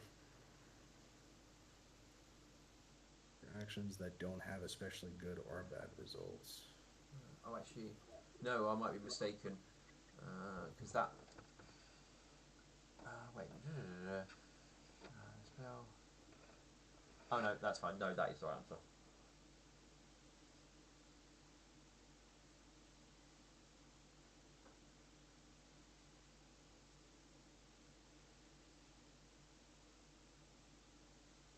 How do you spell Duchess? Duchess.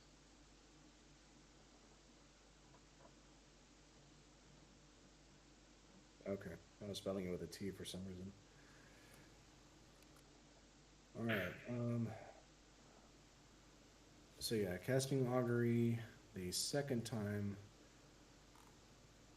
Oh, that was blind for some reason. Anyway, casting augury the second time. The question will be: in the pursuit of purifying the heart of Everglow, should we explore the ruminant ruins? Okay.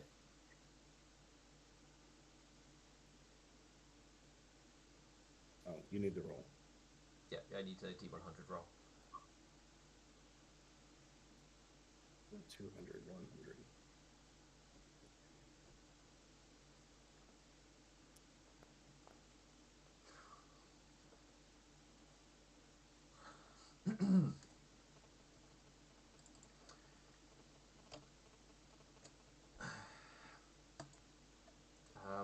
You get this answer.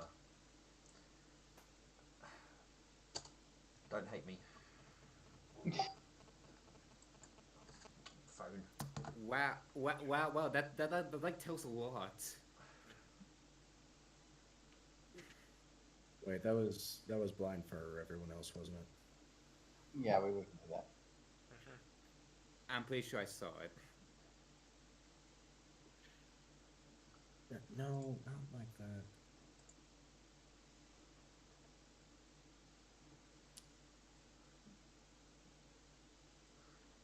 Do you want to delete All right, the so, others? so basically another dead end. The nightmare basically just said it figure out yourself. Pretty much, yeah. This is actually not the first time she's done this, Jimmy. You're I my mean- chosen. You figure it out. Well, here's the thing. Milk Thistle is generally a very calculated individual. He wants to weigh options and choose the best one. But there's no good options here. There's no options at all. There's no real knowledge of what we're walking into. So what are we left with? Instinct? Just go with our gut? Yeah, I think so. Pretty You much. gotta have faith. Pretty much. Okay. Um, In that case, or did you have something to say, Metal? no. I'm in character. No, I have nothing to say. In that case, whom among us has the best instincts? Why am I looking for Why am I looking for a skill? It's not a skill. Yeah, I was gonna say, Alex generally goes by his gut normally for things like that. So Who's got a knack for blind luck? Definitely not me. When it comes to blind luck, it always goes against me. Well, that depends. What kind of blind luck are we talking about? Because, I don't think that's me. Loki does not like me. Well, luck doesn't necessarily have anything to do with dice rolling. I know, but even still. Alexandrite has that stubborn determination that pushes him through. Yeah, Alexander had also jumped off a mountain and landed on the back of, what were you fighting, a rock or a dragon? I think it was a dragon. You jumped on the back of a dragon and smited the thing in midair and landed safely. That was pretty lucky. Yeah. It was also pretty lucky that myself and Metal Banana ended up using the backs of our swords to keep him from falling off to his death. Oh yeah, that. I guess if we're going just by luck, then Alexandrite's probably the luckiest one. Well, So in character, Milk Thistle is suffering from frustration as his attempts at divination have failed him again. Without word from the nightmare and our leads not producing any results, Milk Thistle thinks to himself, if we are to just go with our gut instinct, then who would be the best one? And he considers the actions that the party has taken. And remembering the times that Alexandrite has recklessly thrown himself in the midst of death and managed to survive over and over again, he's got a knack for it. And while he's not comfortable with the idea, he thinks that if anybody's going to have the best gut decision, it will be Alexandrite. But that will have to wait until morning because he's busy making babies. I think he's capped out on the amount of babies he can make. Yeah, and but you know, this is for fun. All right. But yeah, I think this is actually the most faith Milk has ever had in Alex. It's technically not a matter of faith. He's still being analytical at this point. Like, you know, who has the most luck? Who's got the knack for guessing their way through life? And it's actually Alexandrite. Like, he went through a list of candidates, and you were at the top of the list. That's funny. Like, legitimately, that's funny. Call it what you will. Alex is going to call it faith. Okay. Metal would call it dumb luck. All right. Not. Do you guys want to go to the morning where people start waking up? And I just need to go to the washroom really quickly. yeah, that's fine. I like to do something before before the party ends. Oh yeah. You can just wait before the end of the party. That's fine. Yeah. I think I'll just go up to Straight Arrow when he's not talking to someone or finishes talking to someone. Yeah. I just simply say, "Hey, I'm enjoying the party." Well, it's I suppose not too bad as the party goes. I mean, I wasn't quite expecting. He kind of tries to sort of think about, well, you know, it's not often you see a deity show up. Yeah, that was a surprise from all our parts. Well, I suppose if it was going to happen, of course it would be my brother that would do it. I'm sure that And never would be able to live this one down. I thought she would be taller too. Yeah, I suppose she was kind of small. When I heard stories they should be at least 20 feet tall. I think definitely the Sun Queen and the others are mentioned to be that tall. And I'm back. Hey. Yeah, I should have say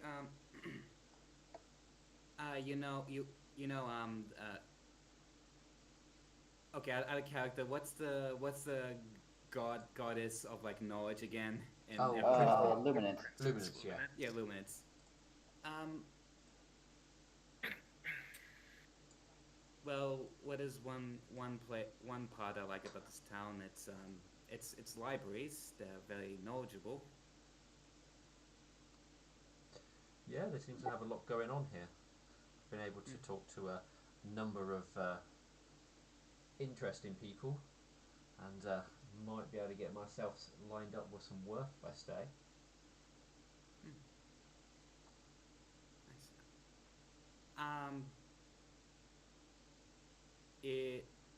If you want, we can check out one of those libraries. I bet that I can show you around for some of the best books. Out of character, when she says that, she is basically asking him on a date. Yeah, I was just like thinking, is Fern going on a date? Or not Burned Up. Sorry, Banana. Yeah. Yeah. After her like happy memories, I won't like say like I'm out of character what happy memories she went through. Just it helped her build confidence. Yeah, I suppose I've not had a chance to have a look at the library, but I've heard lots about it. So if you've been there, I'll appreciate a tour. Sounds good. Are you okay with tomorrow morning? With it? Yeah, I've got nothing against it. Tomorrow sounds perfect. Sounds great. Well, see you then. Yeah, see you at breakfast, I suppose. She nods.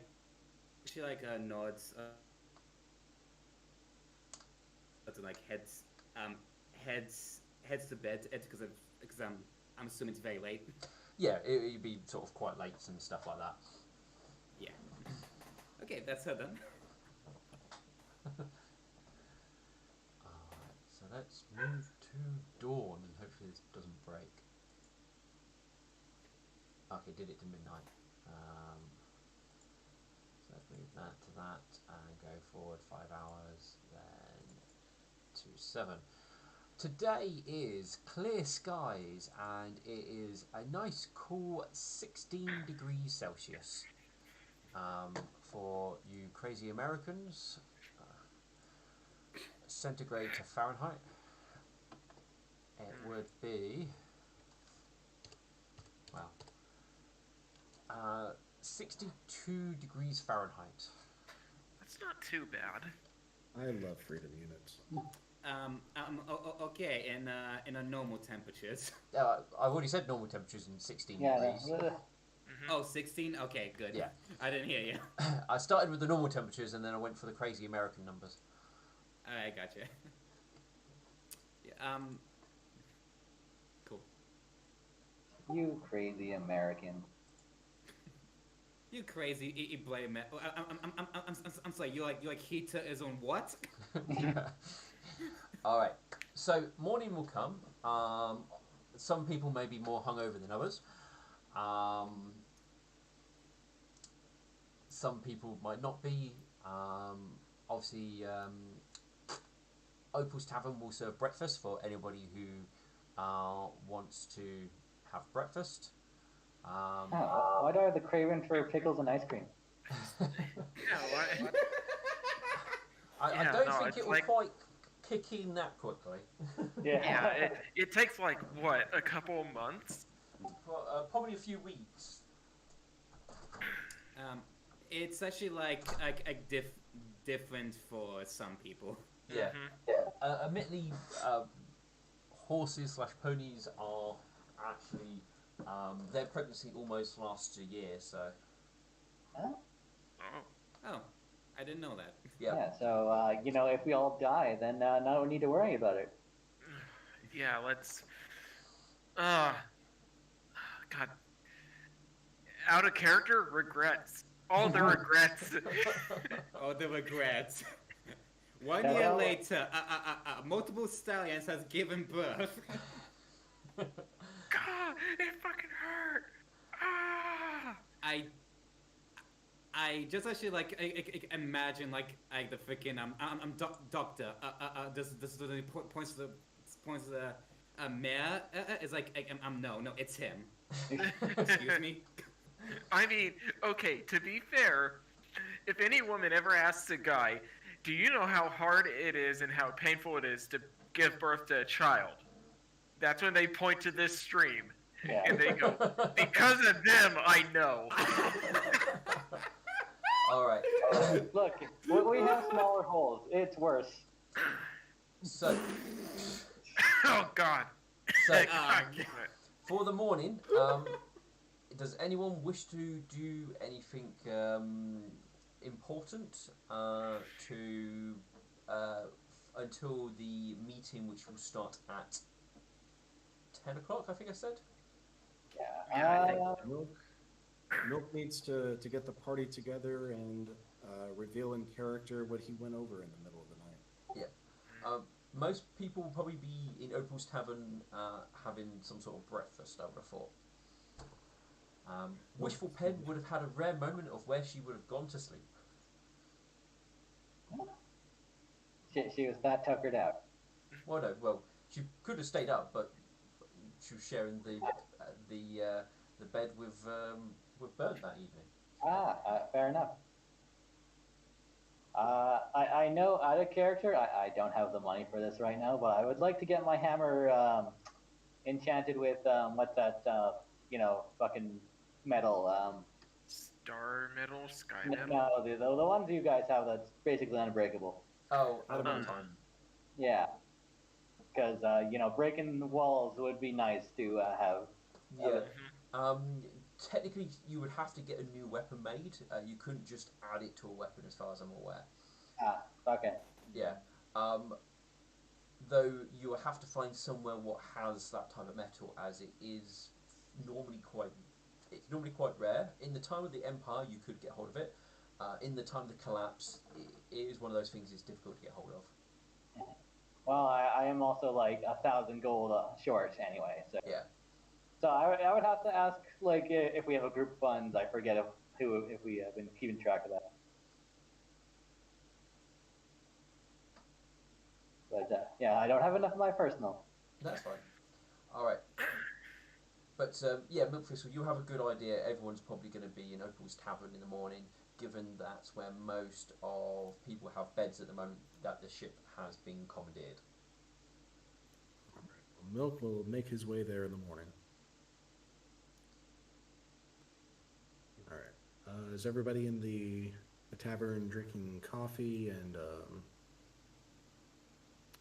Bloody Marys? Sure, why not? Eating their oats. Yep. Good morning. Morning. Yeah. So there have been some goings on while you were either sleeping or copulating. Okay. Wishful Pen blushes. Burned will blush at that as well.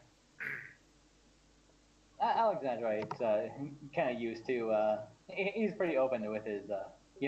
I'm sure people heard the creaks in the bed before, so he's not as blushy. Um. Yeah. As actually Meadow sees burnt and wishful blush, she will be like, she'll be like, oh, grow up, everyone does it. Burn just sort of gives Metal Banana a bit of a sideways glance, and he goes, "Well, whatever turned you into such a bitter mare? That's my question. Because last I remember, before we went into that dungeon, you were just fine with all of us. Mm-hmm. So what gives? Are you just spiteful?"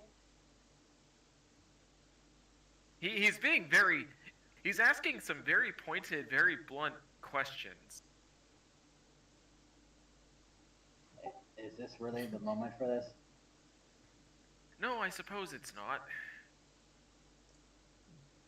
Yes, He... not worry about it. Milkfizzle had something he wanted to tell us all. Right, sorry about that. Yes, in regards to the meeting that's going to be taking place this morning, I tried to determine if it was in our best interest to go there. There was an attempt with the stone to see if I could use a tuning fork to tune to the plane that it originally came from.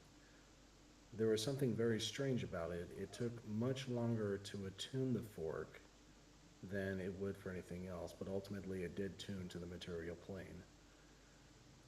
So, failing that, I attempted to augury last night to see if it would help us to purify the heart if we went on the mission or if we should travel to the locations of the ruminant ruins to see if we can find something from Glade the Clever's plane to attune a fork to. If we succeed in tuning a fork to his plane, I can plane shift all of us there, and we might be able to find answers on how to purify his heart and bring this destruction to an end before it has a chance to gain any steam. How how do you propose we go about doing that? With all due respect, Milk Thistle, if the tuning fork when it was struck against the the heart of Everglow is The stone. right, the stone. Uh, if when it was struck, it was a took a moment or two to attune to the material plane. He sort of leaves the question floating in the air. How do you propose we find the proper plane?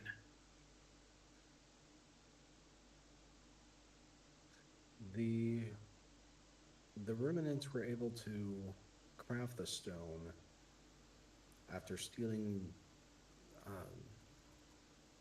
Clever's essence, so to speak. They formed it into something physical. The essence of, I keep forgetting his name, something the Clever. Glade the Clever. The essence of Glade the Clever is within the stone itself, but it was crafted here on the material plane, and it's been here for so long that the resonance is just overwhelmed. But if we go to the ruminant ruins and search them carefully, we will likely find things that actually came from his realm, and we can attune a fork to that directly. But wouldn't anything that came from that realm be just as old as the heart or the stone? True, but if it's powered by a god, it should still remain pure. The stone itself is impure creation, something that basically ripped the soul from a god and used it for evil means. It was supposed to be a fuel source. But Yes, like the thing that Nightshine licked and got sick. mm. So I attempted to augury to find if we could purify the stone and meet our ends by going on this mission, and came back with nothing. There was no answer. And I attempted to ask again if going to the ruminant ruins would help us meet our goals. Once again, nothing. Every single step we have taken, every single avenue I have carefully considered and approached from all angles has failed. And the only thing I can think left to do is to trust our instincts and go with our gut. As much as I despise it, I don't see any other way. And what if this plan fails? If this plan fails, we will adapt. We will continue fighting until our bodies are torn to shreds and we are no longer capable of fighting.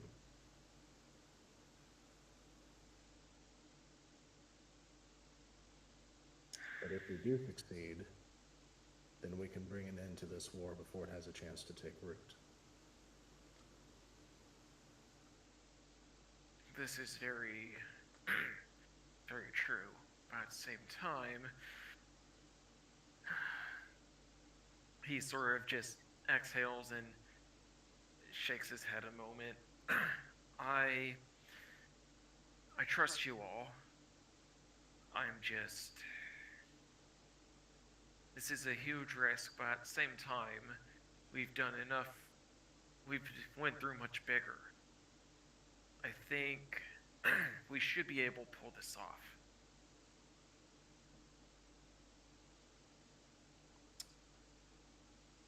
I doubt it, but it's worth a try. Well, And they only. We're, if we don't do anything, then we're worse off. So we've got to try something. Exactly what I was thinking. And, doing nothing would certainly doom everyone to destruction, and I'm not willing to do that.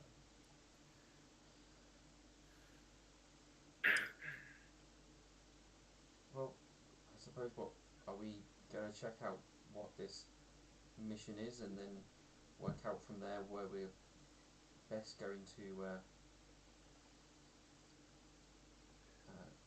That just lily pad, according to Alexandrite, made it clear if we attend the meeting, we have essentially volunteered for the mission.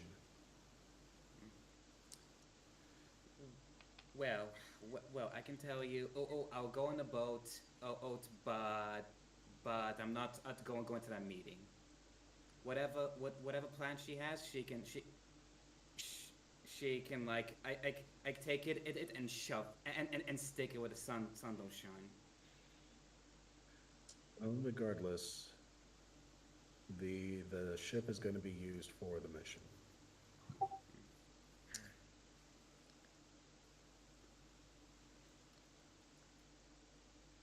So I've been thinking, if we are going to trust our instincts, we need to trust the one with the greatest instincts. And I've carefully considered the exploits of everyone here, going up against the insurmountable odds, and just throwing all reason to the wind, and yet somehow surviving each time. Alexandrite, you seem to have a knack for luck. And while I do not resign myself to believe in luck, I believe in careful preparation. What was that for, Metal? Don't worry about it. Nothing happens. Okay. While I do not resign myself to believe in luck, you seem to have some.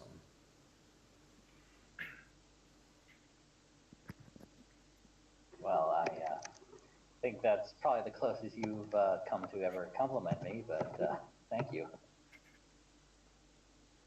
And as such, since we have no way of knowing which way to pursue, we have no leads, I would like for you to decide what path we pursue. Very well. If you're trusting my gut instinct, I was planning on going to this meeting and to this mission. Are you certain? I am. If we go to this meeting and take part in this mission, it could take us away from the means to find a way to, keep forgetting his name, Glade the Clever's realm. And we may not find a means to purify the heart. We may have to fight him directly if we do this. I am aware.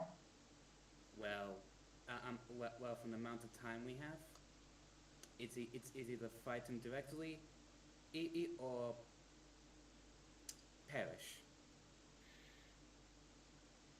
That is my thoughts as well. Yeah, we might also find out what we need to do at the mission, but if we are going to fight him, then best go directly. And at that, Milk Thistle will close his eyes and take a deep breath. And when he opens them, then let us stand in unison and face this enemy together.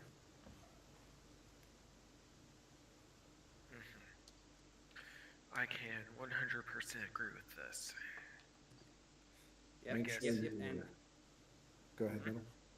yeah, and and you can like I tell like Duchess is Lily dick that will that will go on a mission, but but I won't but I don't want to know anything about it. I'm going in blind. Very well. I will let her know that you'll be an asset to the mission, but not a major part. Good.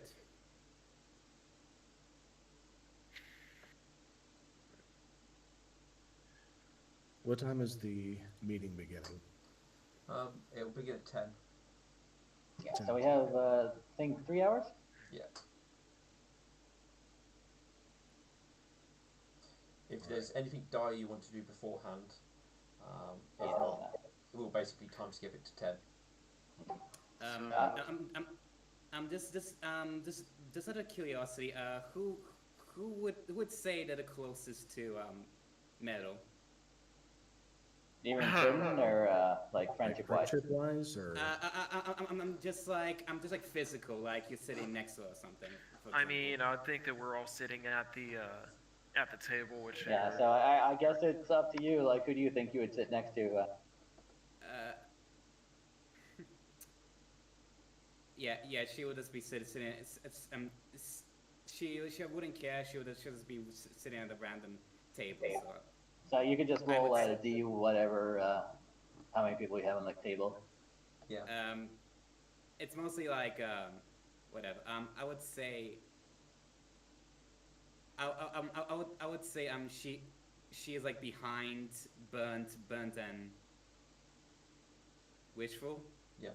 And you can smell she has like perfume on, and you would know she never wears perfume. he sort of like blinks a bit. You're wearing perfume. Wishful gives you a nudge. Huh? What? She?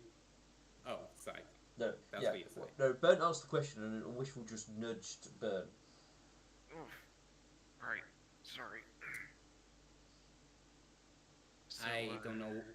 I don't know what you're talking about. She says in response. Out of character. That's a fucking bluff. That's a goddamn lie. And you know it.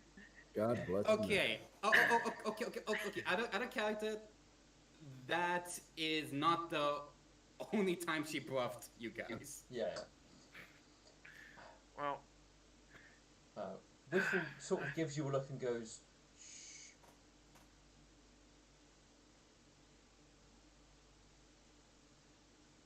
Goes what? Well, she just basically tells Burnt to shh.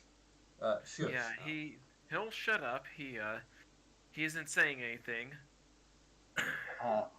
If I may, I would like to get myself a Masterwork Warhammer. Or not Masterwork, Animatite.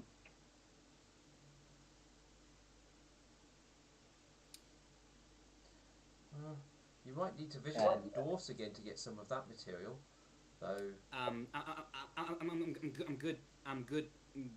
Good luck with that. That type of metal is extremely rare. Well, I was hoping absolutely everything might be able to carry one, but I would need the funds to it. Do you think we can divert some of that?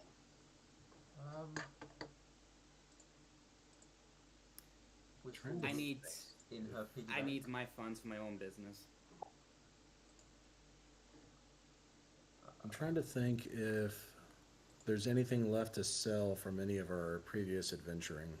I have you grabbed you grabbed a bunch of warhammers and axes from the dwarf temple, right, McPherson? I did, yeah. My intent was to make whole on them, but then they would still just be standard weapons. I don't know if any of them were masterworked originally. There's warhammers, short spears, heavy maces, and hand axes. I got a Masterwork Great Axe and a Warhammer. That's about it. If you need a hammer, it's not a adamantine, but I have my. Ow! Sorry, my ears just kind of went back. Yeah, No, if it was just a hammer, I could just use mine. But I want it to be adamantine so I can break walls easier. True. I've got There are some money. I there are have some some money in the bank. there are some items in my inventory we could sell. Crystal egg with silver stand, gold cup, silver cup, dark wood chalice, da da da da. Oh, oh, Let's see, gilded demon skull, loot from the wizard's tower, opal, green spinel, the uh, the gold and the coins and everything like that. We've already divided up amongst ourselves, but the loot that we would need to sell, Milk Thistle has that. We could sell those off. I do also have the champion full plate. I don't really want to sell it because it was supposed to be like, hey, pass this on to someone else who might be a good paladin. But it's like I could sell that if need be. Meadow will say, well, if we like survive this, you can always give that to your kids.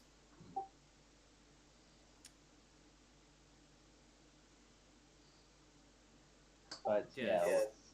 I can take the things that we need to sell to absolutely everything and see how much we get from that, and then just take my cut out of the for the weapon. Yeah, that should work. Um, Adamantine weapons cost a great deal, though. I don't know if there's I enough. think it's only 1,000 to enhance Well, it. Like that. that's to craft it, which means you would need somebody who's capable of crafting the adamantine and then have the time to do that. Well, that's why I said I'm hoping that absolutely everything has it because advertise absolutely everything. I'm just saying my full plate it out to my full plate armor it which is was aluminium. I, I I made that myself, so I could assist with that if you want. Okay. But let's sell the stuff, see if he even has it. Then if not, we'll do something else. I'm just saying I can't help financially, but I can help physically.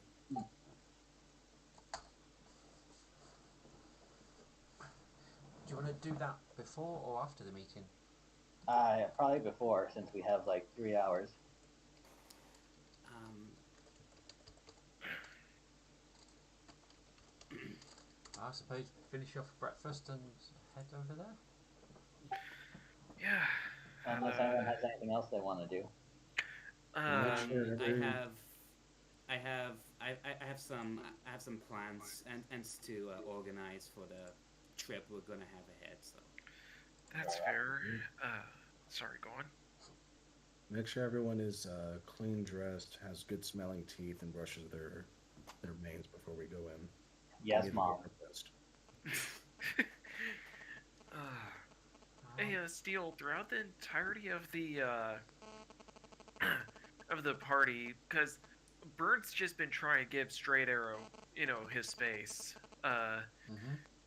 He hasn't been was he observing Burned at all, or I'm just asking as an out of character thing? Not really. All right, so he's still, trying to keep away. I got.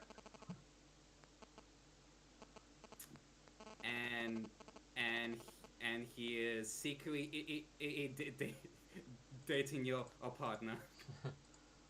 Whoa. What? I think you mean partner in another way. Yeah. But Party party member. member. How's that? Yeah, there we go. But I'm not partner, as in I'm in a Yeah, different I kind was of partner. Not the Wow. I was gonna say, wow, when did this happen? Oh, good, hilarious. Freudian slip there. Yeah. Mhm. Hey, look. Hey, look. I'm tired. Okay. I mean, Well, I was we up have been like pushing 3. it later than normal. Yeah, well, Yeah. you guys haven't had a game for a while, so Yeah. So, Yeah. that's right. we'll go a bit longer. You know, Bert is gonna. He's not gonna say anything, but he's gonna.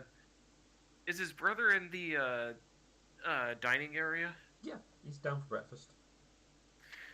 All right, he's gonna politely excuse himself from the from the table, and he's gonna try to have like an interaction. Like he knows his brother isn't happy right now. Uh, so he's just gonna very, very calmly, very softly approach the table where his brother's, and he's gonna say very like a calmed fellow. He's gonna say, "Is it okay if I join you?"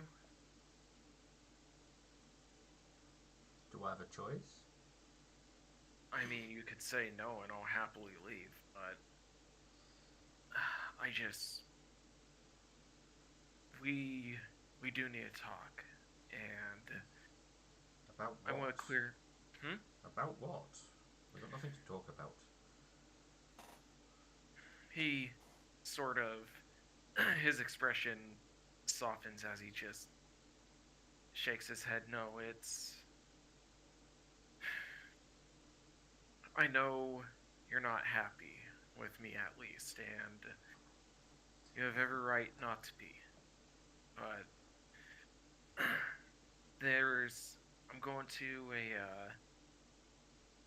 there's a meeting today, and it. I might not come back when it ends and when we leave. he he's frowning visibly now. I Do you remember the time that I was home visiting, and it was for my birthday. I ended up not coming home from an excursion up to the mountain range, and I do you remember who it is that went looking and who it was that found me? He is gonna sit down. Just he's being quiet. Yeah, well, somebody didn't come looking for you. Probably would have got yourself stuck up there and killed. Well, you see, that was the thing. I recall going up there to find a good spot to do the stargazing, because I know that whenever I'd go home for like a special occasion or something, you and I go up in that mountain range, and we used to always do that. It was sort of like our thing, remember? Yes. And I think it was for my 18th birthday when I didn't come back from that mountain range for that one hike to try and find that spot that we usually go to. All I remember is waking up to find you bringing me to. Like, I I remember that I was all cut open and just hurt. And even though you aren't really the fighting type, you braved those dangers to come and find me. He just looks to his brother softly. I I know you're not happy with me, but look, I just want things to be good between us, and I feel like you hate me. He's being very blunt and very upfront and honest about it. Look, I don't hate you. I hate this. As he gestures to all of you. Well, he sort of goes a bit quiet. Well, you know, let's. I wish there was an easier way for me to put this in words, but we should talk about it. We should get over this so we can be back to the way we used to be, even if it doesn't seem like it. You know, we used to be really happy. Remember all the little times we would go out and just all the little pranks we would pull, like that. Like the time that you and I were roughhousing one day, and mom and dad were out, and I ended up, well, that very that important item that broke. He sort of looks to his brother, just very calmly. Uh, you remember how I took the blame for that, and how I was more than happy to, because you and our family is important to me.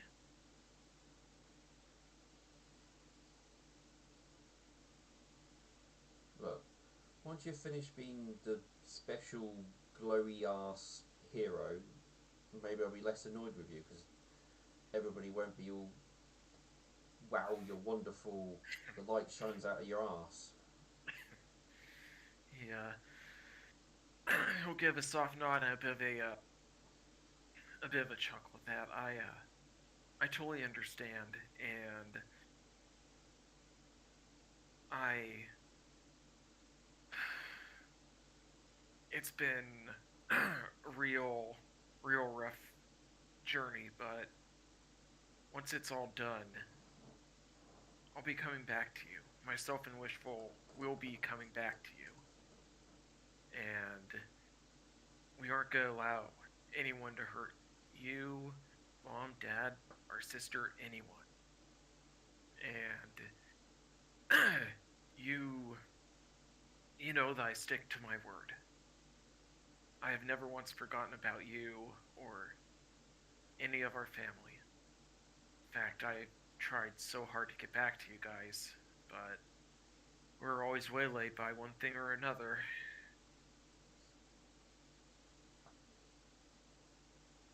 I he sort of he's taking a deep breath as he has to pose himself.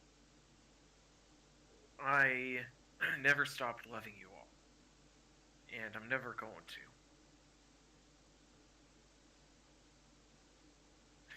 I just wanted to clear the air before we all went off, and you know, just in case we don't come back. I doubt that. You'll be too He's stubborn gonna. to get yourself killed. We aren't. We're gonna do our best not to get ourselves killed. We don't plan on it, and I. It's been way too long, and with everything that's happened on all of our ends, right now, believe it or not, you are a comfort. You you're one of the many that gives me the will to fight on alongside Wishful. I just want you to know that. And before he before he leaves, this is before he gets on his hell plate. He's gonna give his brother a very tight hug. Like it's clear that he's missed him, and it's just he's I mean, it's sorry. it's like Your brother resist- takes he spike damage. yeah. Um, he doesn't hug you back, but he doesn't push you away. He's just kind of accepting it for the time being. Is what seems to be happening. Yeah, so once he's done with that, he's gonna get up and give him a bit of a smile. Who knows? Maybe one day you'll be able to teach your future nieces and nephews on how to prank me. Yeah, I thought you were gonna say accountant. Yes, also accounting, because it wouldn't be a bad idea. Um, Actually, before we leave, I do need to speak with you about something. Cause do you want to stay here in Ville? He's being very, very honest and just wondering at this point.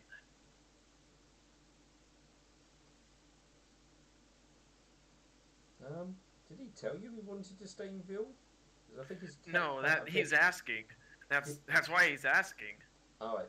Well, because he's kept that kind of quiet, so he'll be a bit suspicious because the fact you come out with it. Go, well, who told you that I wanted to stay here? Oh wait, out of character, wasn't it? Didn't he mention it when Alexandrite was talking to him? I know. I I know he like told it to me, but I don't think he told it to Alexander. Right? Yeah. All right. Well, all right. Forget I said anything then. Totally not suspicious. Yeah, I'm sorry about that, guys. It's been a long. Yeah, long no, session. it's fine. Like things have been forgotten and such. Yeah, that's fine. 'Cause Yeah, it's been a while. Yeah, I mean, I Yeah, know he's definitely said it to Metal. Metal. I don't think he mentioned it to anyone else. Right. Yeah, I think Metal was the only one who mentioned it. Yeah. Yeah. So, he'll. By the way, Metal would have never told you that. By the way. I understand that. That's. Yeah. I was a little confused, so I apologize if that was a little No too problem. many. No, that's fine. We got. But yeah, no, he'll look to him and he'll say, "Do you? I have to go pick something up from the city hall in a bit, but do you have a place to stay while you're here in town?" Well, we've been set up here, so I've got a place to stay. So I don't need any more help. Right. I guess I'll see you around before we leave then. He'll give his brother a soft smile before he heads back to rejoin the others.